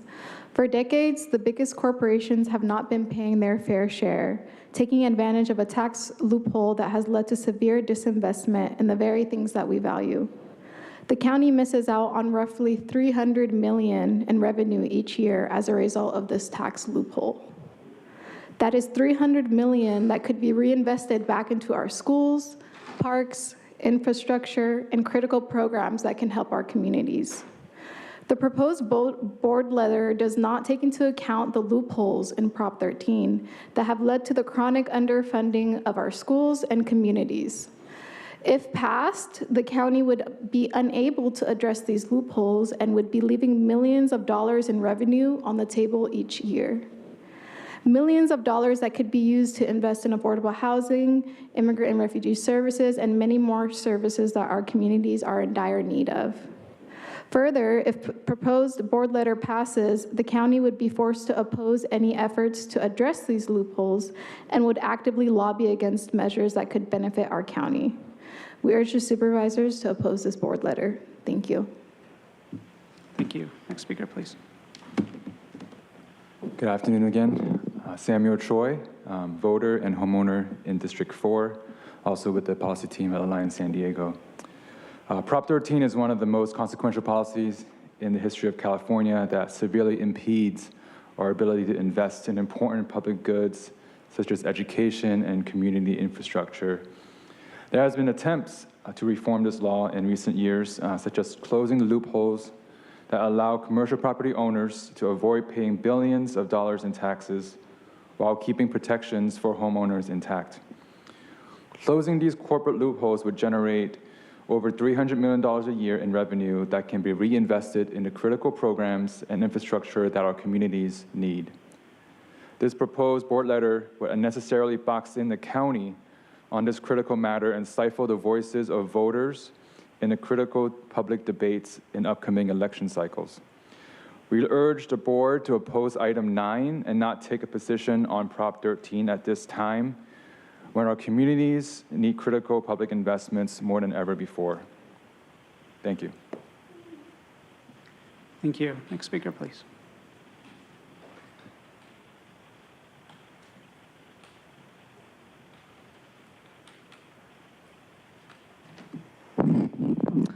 Allegedly, Audra. So this one, it's like with everything you guys do. I mean, you bring up stuff that seems real nice. This would be it would be great to keep people in their homes, if that's what this was really about. But nothing that you bring up is ever really about what you say it's about. And the sad thing is that all taxes are a scam. Everything that we're doing with engaging with that is, because any time we spend money on that or give you guys money, it doesn't go to help anything that you're saying.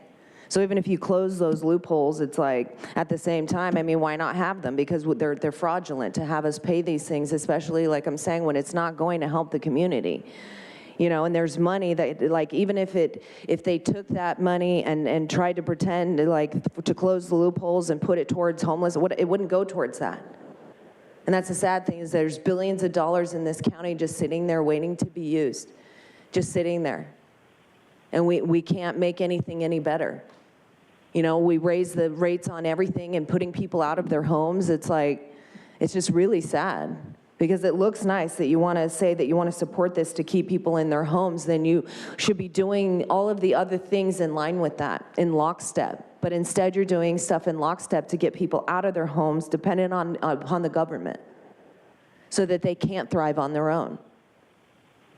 And it's sad. We shouldn't be paying taxes because it's like, it doesn't go towards anything but in pockets of other people. And they get richer as the poor get poorer.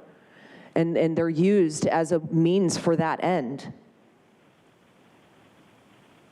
And everything that is going on is totally corrupted. That's why we shouldn't be paying into these types of stuff.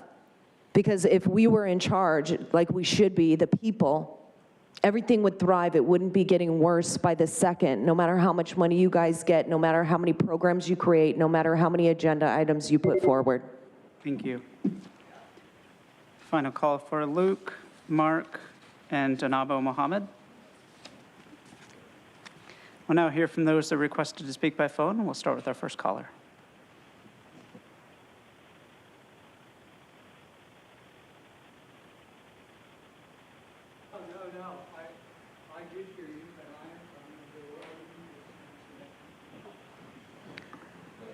For the caller, Mackenzie Martinez, your device might be muted. Hello, can you hear me? Yes, please go ahead. Apologies. My name is Mackenzie Martinez. I'm a resident of District 4 and a staff member at Alliance San Diego. I'm calling in to oppose item 9. While Proposition 13 does protect homeowners in very small ways, it does a dramatic amount of damage to our communities at large. With this in place, political loopholes give corporations the ability to avoid paying what they owe in property taxes. This means that our neighborhoods, our schools, our roads, our parks, and more are being neglected and denied over $300 million in critical funding. Why are we prioritizing corporations over our own residents? This item frames the proposition as a way to protect residents and reduce homelessness, when in reality it does the opposite. It gives little to no support to the average resident and instead gives tax breaks and loopholes to wealthy corporations that already do not pay their fair share. San Diego needs this money. We need to invest in our infrastructure, schools, and our future. This money will be instrumental in improving the quality of life for all residents in our county. I urge you to hold corporations accountable and prioritize our communities. Thank you for your time. Thank you. Now hear from the next caller.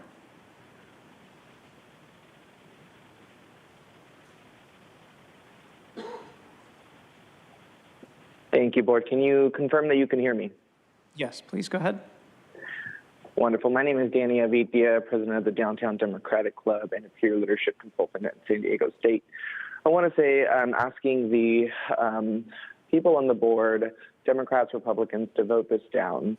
As you've heard, this contains severe gaping loopholes that allow corporations to pay next to nothing in their fair share of property taxes, which then goes into our communities, our schools, and that's why we have a lack of investment in our schools and communities. I'm very disappointed by Joel Anderson by politicizing this issue almost years and decades later after this has been passed. Politicizing this issue is not the right choice to do right now. We have a responsibility to invest in our schools and communities, and this is simply a political act by the supervisor to block any amendments to Proposition 13, which would then bring about some closing those loopholes, getting that money, and bringing that investment back into our community. If you really care about our communities, your rural areas, the fires in your community, the infrastructures in the community, then you would vote this down. It is not okay to be politicizing with people's lives. We have a responsibility, you have a responsibility to your constituents to make sure that we bring investment into the community. And these corporations have not paid their fair share of property taxes. Why put it on working class people like me and people in that room? Why not let's make sure that these corporations pay their fair share in taxes? It's absurd. We can have better schools.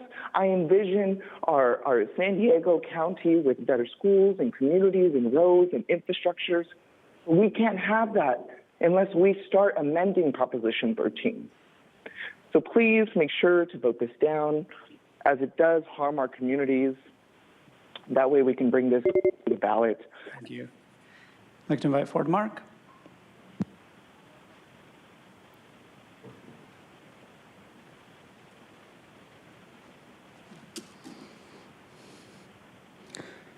Mark, obviously, from what several people have been saying, there are loopholes that are making it so the corporations can get out of this. I completely support Proposition 13, the parts of it that defend all the homeowners and keep their property tax from being raised. But the corporations, that's a scam. That should be rewritten. You guys shouldn't pass this today. You should do something to rewrite it. Now, Prop 13 protections are necessary to stop the tyrannical theft of our private property by the government. Property tax was declared unconstitutional by the Supreme Court around 1900, and already the 2% increase per year on parent-to-child and spousal exemptions will leave our children paying the full 1% tax rate, or the entire original cost of their property over a 100-year period, that their parents have already paid for long ago. This is theft of our property and must be stopped now. Also, Newsom and the government that's trying to steal our property while still maintaining those loopholes for the rich. This is an article entitled "California's Proposition 13 Still Sparking Clashes." And it says, let's see here. Well, I'm going to run out of time, so I'm just going to have to summarize it. There were two, oh, here they are. Okay, a package of 2 measures aimed at changing California's constitution to reduce the popular voting threshold, to increase property taxes, and issue new debt will now face voters in November 24 after being passed by the state legislature. Under the current state constitution, property cannot be annually taxed at more than 1% of its value, and both local tax increases and issuing of new debt required approval by 66.7%. Thank you. They want. Thank you. Your time is up. And that concludes public comment on this item. Chairwoman Vargas. Thank you. Supervisor Anderson? Yeah, I couldn't get my button to work. My finger's worn out. It's been a long day. Thank you, Madam Chair. You know, look, I get everyone has their own view of life, and they go through it in different ways, and I respect that. But, you know, I'm old enough to remember that in 2011, our state budget was $117 billion. Last year, it was over $310 billion. That's almost tripled in 10 years. You know what the state funds? Education, schools. They also fund, shoot, I got it here.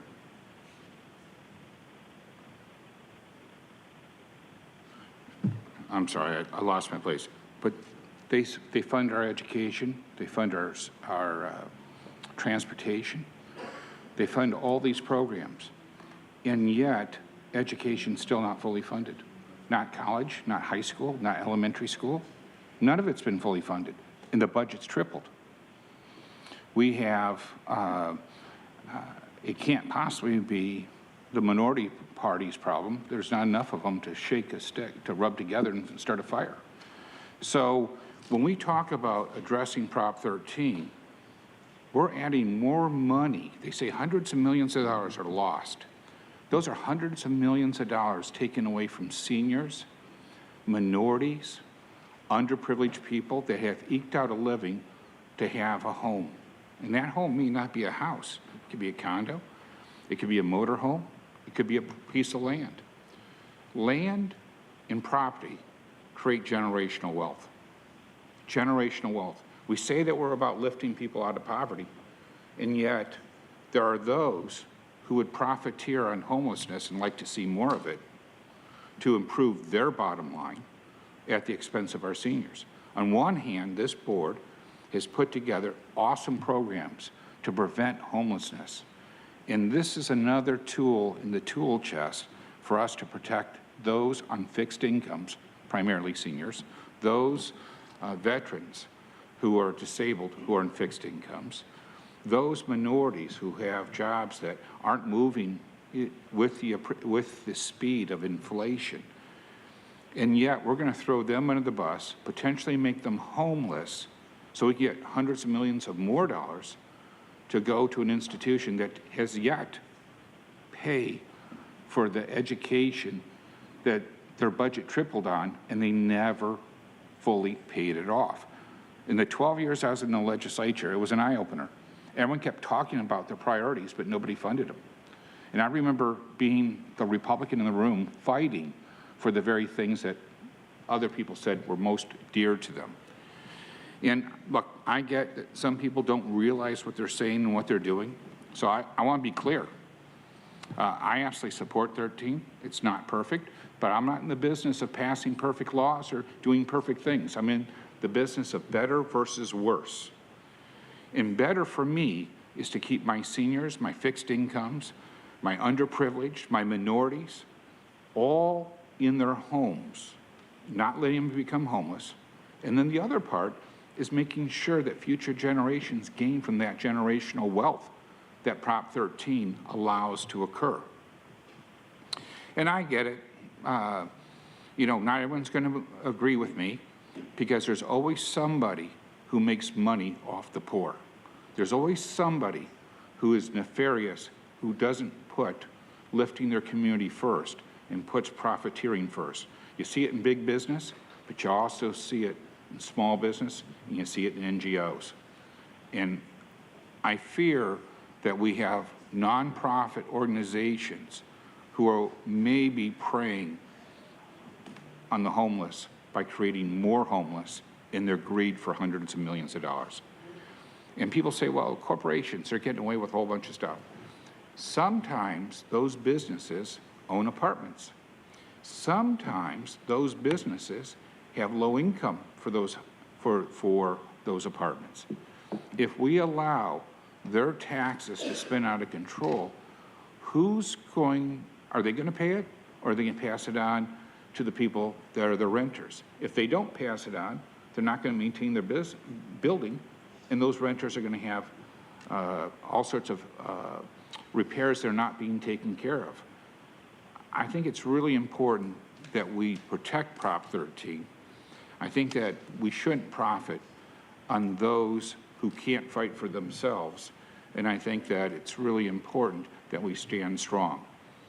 We can always go back and talk about the policies that allowed us to go from $117 billion in the state to over $310 billion, and while our schools, our colleges, all these things aren't being funded, because we have more than enough money to do it if politicians kept their word. And for those reasons, I brought this forward, because yet more attacks on Prop 13. And I don't represent the richest district in San Diego County. I represent the second poorest. And I believe every minority, every poor person in my district has a right to create generational wealth, and we shouldn't steal it by taxing them out of their homes. Thank you.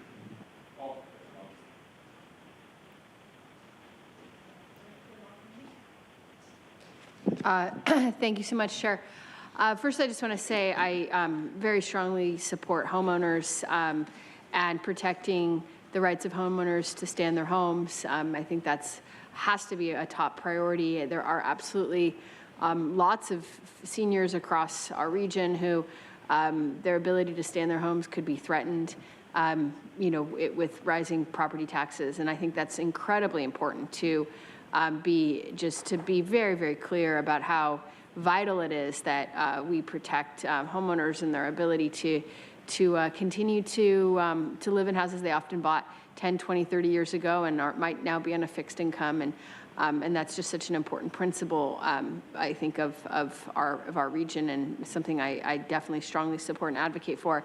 I think that this motion and this item is a little bit silly. This Prop 13 was passed the year I was born.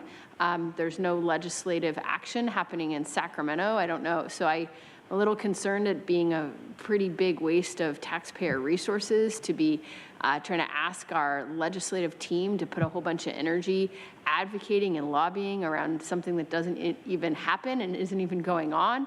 It seems like it's just like a little bit of a red herring. So I'm going to be abstaining on this today. Again, strong support for our homeowners and also strong support for careful and thoughtful use of taxpayer resources to not be chasing a bunch of legislation around Sacramento that's not even happening on something that already passed 45 years ago. So thank you. It is happening with ACA 13. All right. Yes, I'll be doing that.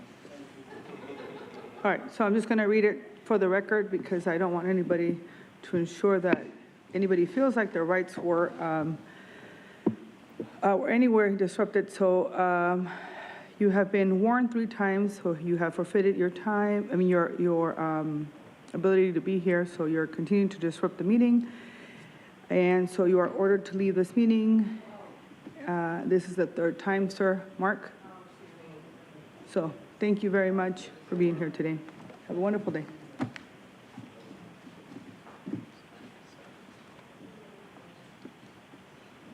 Okay.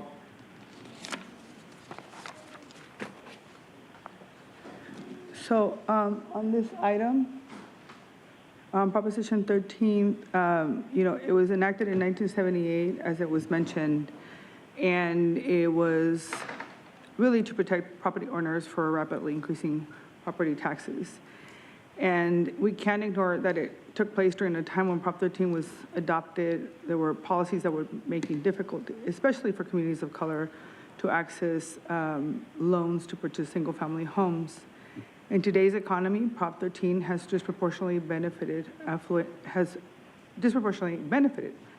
and privileged homeowners who tend to live in higher income communities where property values have risen faster relatively to other neighborhoods. Additionally, the law gives long-term home buyers tax discounts relatively to new buyers, even for commercial property. While I recognize we need to protect homeowners from spiking property taxes, and that absolutely is one of my top priorities that can price them out of their homes, and this is something that I've been, advocating for. It does not change the fact that some provisions within the proposition need to be re-examined to ensure everyone has an opportunity to create generational wealth, because it's not a reality at the moment.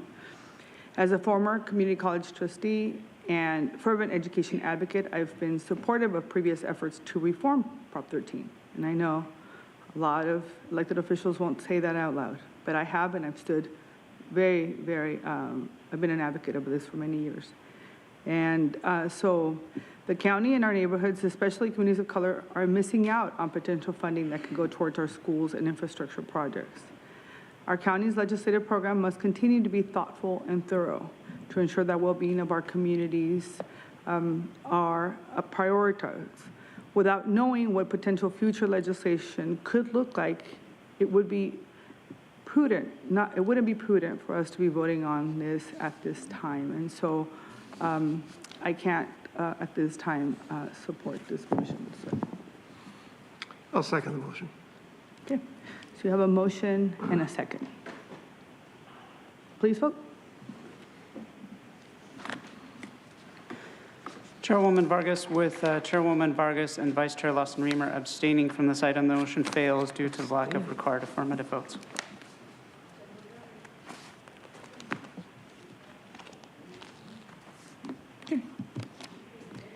All right. The next item on the agenda is I ask every member of the committee to provide a brief update reporting on progress of any of the board committee that they serve on, any permanent information.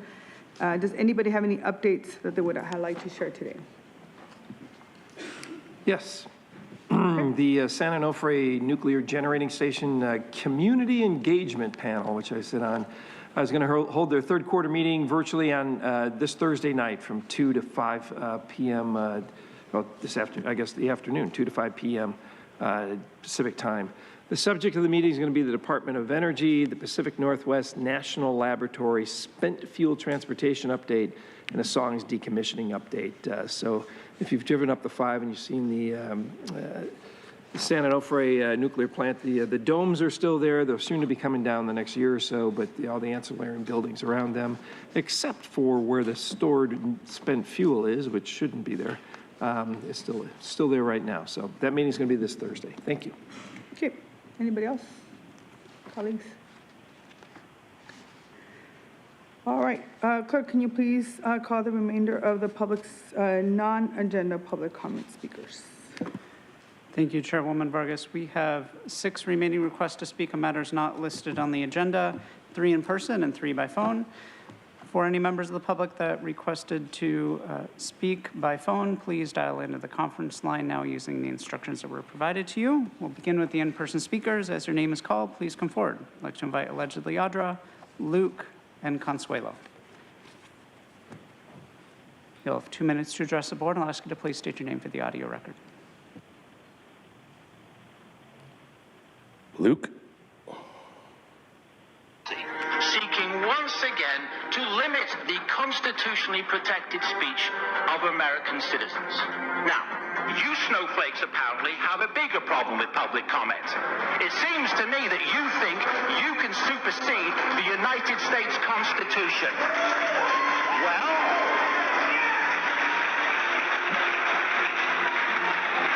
I've got news for you, School Board President Benito Mussolini.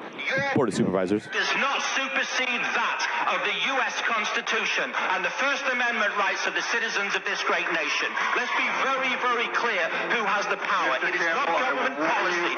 Do not warn me or do not interrupt my time. That if you make personal insults like that again, or if you personally direct your comments, you will be asked to step away from the podium. I am asking you to make your comments, but do not do name calling like you just did. This is my comment, not your comment. I'm quoting to you now from the United States Supreme Court 1964 case, New York Times versus Sullivan. This is constitutional case law in this country. This nation is founded on the, quote, profound national commitment to the principle that debate on public issues shall be uninhibited, robust, and wide open, and that it may well include vehement, caustic, and sometimes unpleasantly sharp attacks on government and public officials. That's constitutional case law in this nation. I don't have to be nice to you. Nobody behind me has to be nice to you. If you don't like living in the United States of America, then you can all move to Russia, Cuba, or China. This is the First Amendment. Just a little food for thought, you know? We're kind of getting tired of you guys telling us to shut up and saying that we can't criticize people sitting over here. If they're government employees, they're free to be criticized by us. Next speaker, please.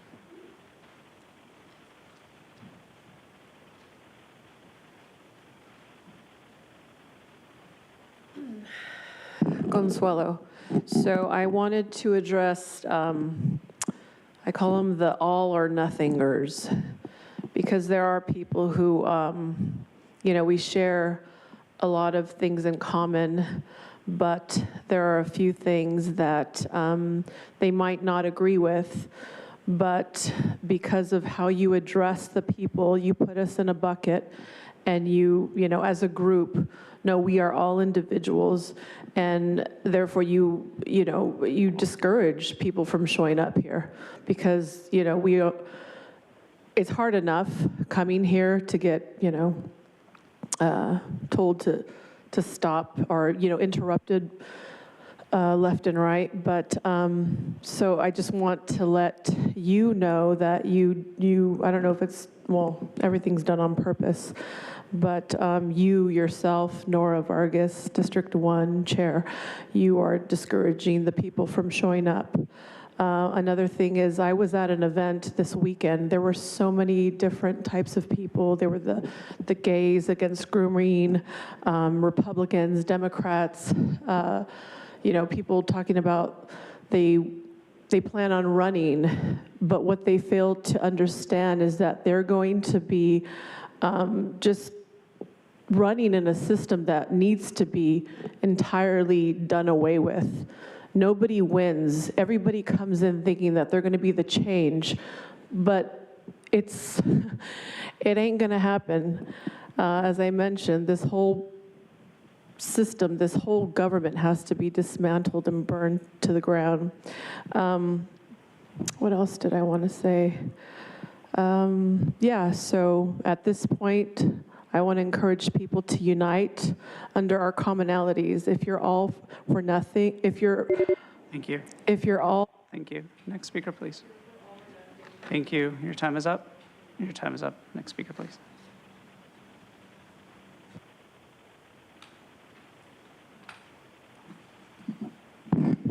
This is a public service announcement for those living in San Diego County.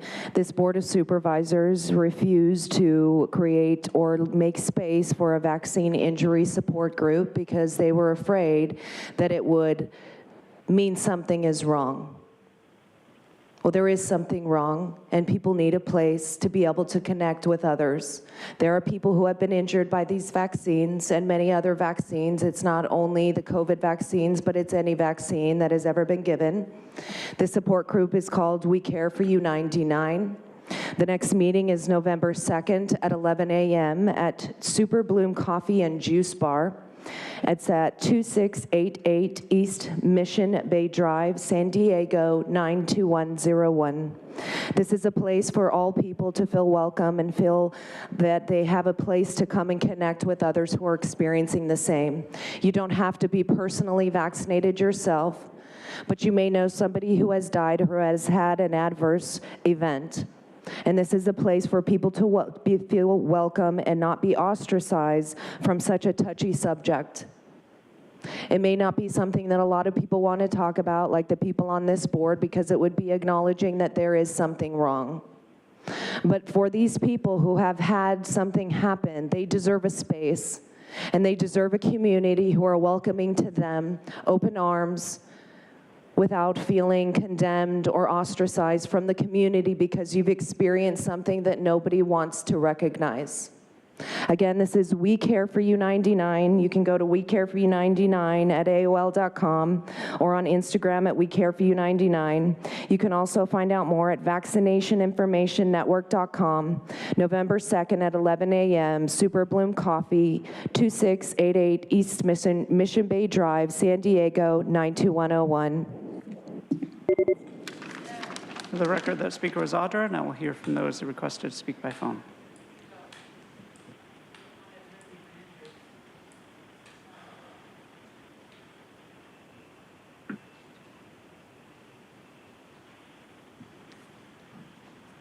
For the caller, Anthony Avalos, your device might be muted.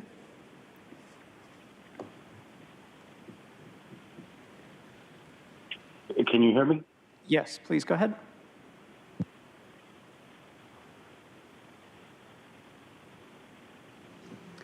It appears that your device might have been muted again. Okay. All right. Hello? Yes, please go ahead. Can you? Thank you so much. Good afternoon, Chair Vargas, Vice Chair Lawson-Remer, and Board of Supervisors. My name is Anthony Avalos, resident of District 3. I'm also a member of the Council of Equity Advocacy San Diego. While in an evolving cannabis landscape, it's crucial that we address some of the historical injustices and imbalances caused by the war on drugs. Cannabis social equity, as created and defined by the harm caused by the war on drugs, should go beyond participation in a single industry. It's about rectifying the past and creating a fair, just, and equitable future for all. The war on drugs, as declared by President Nixon and waged upon our nation, has had devastating consequences, particularly on Black San Diegans. Informed by San Diego County's comprehensive social equity assessment conducted by Women's Work, it revealed deeply troubling disparities stemming from the war on drugs, specifically targeting Black, Brown, and Indigenous communities in San Diego. These communities have borne the brunt of cannabis criminalization, with disparities ranging from 30% to a staggering 7 times more impacted compared to our white counterparts. It is a stark reminder of the systemic injustices that have plagued our society for decades. Yet this is an opportunity for our county to take bold steps towards redressing harm caused by these policies and actively promoting healing and revitalization efforts for those who have borne the brunt of these negative consequences. While I commend the efforts undertaken thus far, I firmly believe that the allocated budget of $450,000 falls significantly short of what is needed to address the profound impact of the war on drugs. A budget of $450,000 is insufficient to establish a single equity cannabis business, let alone provide comprehensive support for the survivors of war on drugs that aren't considering or interested in cannabis industry. So who must be made whole? Thank you. Now hear from the next caller.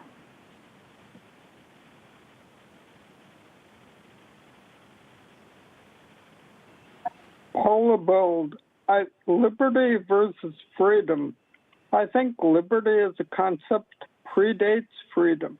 The original American Revolution organization was the Sons of Liberty, not the Sons of Freedom. You see liberty in the Pledge of Allegiance on the coins, but the way it's done these days, freedom is the government telling you that you have a choice, and 99% of the time, it's their choices. Have you ever been to a government workshop? I was at a Sandag workshop. They make it easy to put their suggestions up. They're bold, visible in black markers. Our suggestions, you had to write them in and post them in cheap, thin blue ink. Then they photographed it. Guess which one stood out? And the map we posted on wasn't complete. It didn't show East County. Liberty is where the choices are 100% yours, personal. The downside is public comment at the board. If you express the wrong thought or emotion, you're likely to be gavelled down or worse. That's why some people like to call in. No gavel. The board can be dangerous even. You can get arrested for clapping, beaten up for interrupting. Last regular meeting, someone clapped. Totally. The director of public health makes megabucks and even got a bonus already, but he had to be ordered to go help. Speakers should at least get a booby prize. Maybe publish the speakers' pro and con in the minutes, or a few actual comments. If no one, no cronies, no shills, speaks in favor, take it as mine. Thank you. And Chairwoman Vargas, that concludes the request for non-agenda public communication this afternoon. Now it would be appropriate to hear the speakers that requested to speak on the closed session matters. We have 2 requests to speak in opposition. I'd like to invite forward Truth and allegedly Audra. You'll have 2 minutes to address the board on the items listed under item 21 for closed session.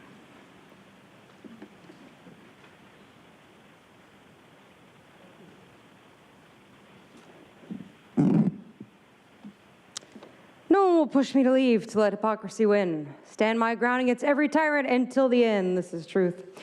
Case A and case B. It looks like the county's preparing to get sued 2 more times. 2 more times and probably 2 million times this year alone. But this pending litigation has no details, so I have to assume. That's always fun. It's like Sandak, you know, it could be more jail inmate deaths. It could be the horrible killing of Yan Lee by the sheriffs. Or maybe it's about the guidelines, Nora. Could be. But maybe I should say Narcissus Nathan's made-up Brown Act violating rules we continue to operate under. So why wait for future litigation? Nora, you can change those rules anytime. Why not change everything for the better as the chair? Chairwoman Vargas, although I prefer friend. It's a lot better. And case C is labor negotiations. Wear the purple shirts, somebody bring them down. There's increased salaries to be had as always. Something interesting though is I've noticed about closed session cases. This is very important. Nora generally doesn't care if people are off topic because it's the end of the day and she doesn't want to think anymore, and neither do I. Does closed session actually happen after this meeting? How can I be sure if there's no video evidence? Did it really happen? Will any of us be able to show up for the next meeting named after me at 5:30 p.m. if we're all tired because of this very long meeting? That's a serious question. But I'm going to end on real talk, real talk. A lot of these closed session cases I read for the last year and a half are pretty heavy. But I'm glad they have the bare minimum of information of names and case numbers. But it'd be even better if a little summary was provided of each case. That's what the city of San Diego does. You guys should do that too. And I really do. I hope you guys consider all of these cases as closely as I do when I read them, because some of them are really horrible and they stay with me and I remember them for a long time and I can tell people about them in different cities. But Nora, I actually want to genuinely thank you for your calm patience today. That's serious. And Joel, no Republican fires. There's ordinance against that. Next speaker, please.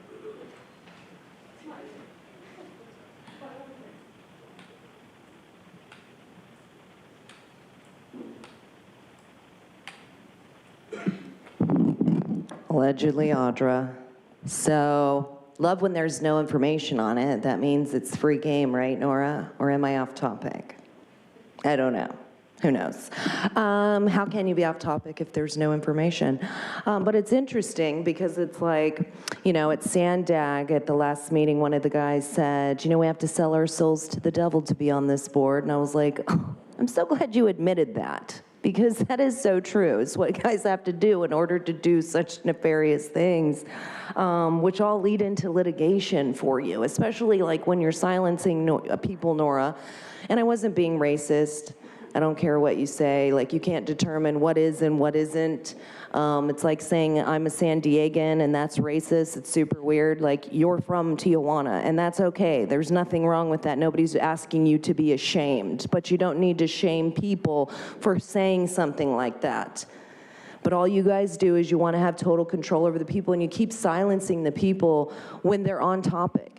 It's like you love kicking people out, and it's so funny because you're just at where Nathan was at a year ago. Right where he was when he had me assaulted out in the hallway. Doing such crazy things, arbitrarily sitting there telling, with 1, 2, 3, and you're out. And it's sad, because it's like, I mean, do you really want to follow in his footsteps? But the thing is like, you know, you will all be judged one day with things that you're doing. And you're going to have to face our Creator and say, and He's going to ask, like, why you did the things you did. Are you going to be able to answer to Him? You are off topic, okay? I am not off topic. What's the topic, Nora? What is it? What is the topic?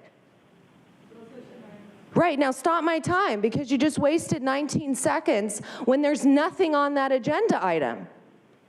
Do you understand that? So how am I off topic?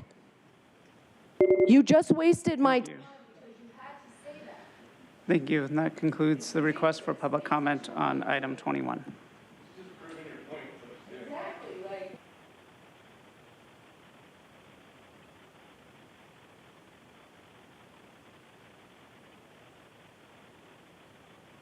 All right, we are done with closed session, and so that concludes the business before the board today. We'll now proceed with our adjournment in memory. Today's first adjournment will be presented by Supervisor Desmond in memory of Robert Chick Embry. Thank you, Madam Chair. Appreciate it. Robert Chick Embry. He's an icon and a legend who won 3 CIF championships in a 22-year career as a football coach at Escondido High School.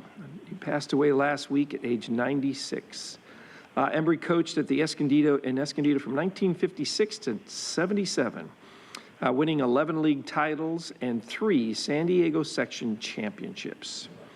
His career record was 144 wins, only 66 losses, with a winning percentage of about 682%. Embry was also coached track and field in Escondido for 10 years, and he retired as a teacher in 1988. The Embry family moved to Escondido from Oklahoma when Chick was 10. And he went on to star in Escondido High School, playing quarterback for their football team. Chick was a 1,000-yard rusher, and he earned all Southern California honors by the Helms Athletic Association or Foundation as a senior in 1945. He also served as the ASB president. Embry served in the Navy. At the end of World War II, he returned to play at both Fullerton College and San Diego State, before beginning a coaching career at his alma mater in Escondido. Robert Gitzler, who retired as a football coach at Valley Center his last season after 31 seasons as head coach, he was one of the players that was influenced by Embry. And Giltster he stated that Embry was supportive and loved me and pointed me in the right direction. He took the time to show concerns for people, whether those people were players, coaches, students, or the guy walking down the street. I feel blessed because he loved and cared for me. Embry was preceded in death by his wife of 72 years, Anne. Our condolences to his entire family and friends. Thank you. And then today's final adjournment will be presented by myself in memory of Cindy Montañez. Cindy Montañez is somebody that I wanted to make sure that I honored as we close our meeting today, but do so with a heavy heart and a deep sense of loss. And in her memory as a remarkable individual, a true luminary in the realms of politics and environmental advocacy. Cindy Montañez, whose name will forever be in history, was a visionary leader and a relentless champion for environmental sustainability and political progress. Her dedication to safeguarding our planet and her unwavering commitment to the betterment of our society have left a mark on the world. As we adjourn today's meeting in Cindy's memory, let us take a moment to reflect on the impact they had on everybody's life. We recommit ourselves to the causes they held dear and to the ideas they tirelessly pursued. Cindy Montañez was not only a council member in the City Council of San Fernando Valley, but she was also the youngest Latina Assembly member in California. And so today, in addition to that, she was also a friend. So I hereby adjourn this meeting in memory of the remarkable political environmental leader that Cindy was, and we extend our deepest sympathies to her family and loved ones. May Cindy's spirit continue to guide and inspire us all as we move forward in the pursuit for a better, more sustainable world. Thank you. The board will now recess into closed session to consider those matters listed under item 21 of today's regular agenda. If there are any reportable actions, they will be reported out during the planning and land use session of this meeting tomorrow, Wednesday, October 25th, 2023. The board will reconvene at 5:30 p.m. today for the Truth Act Forum, which is listed as item 15 on today's agenda.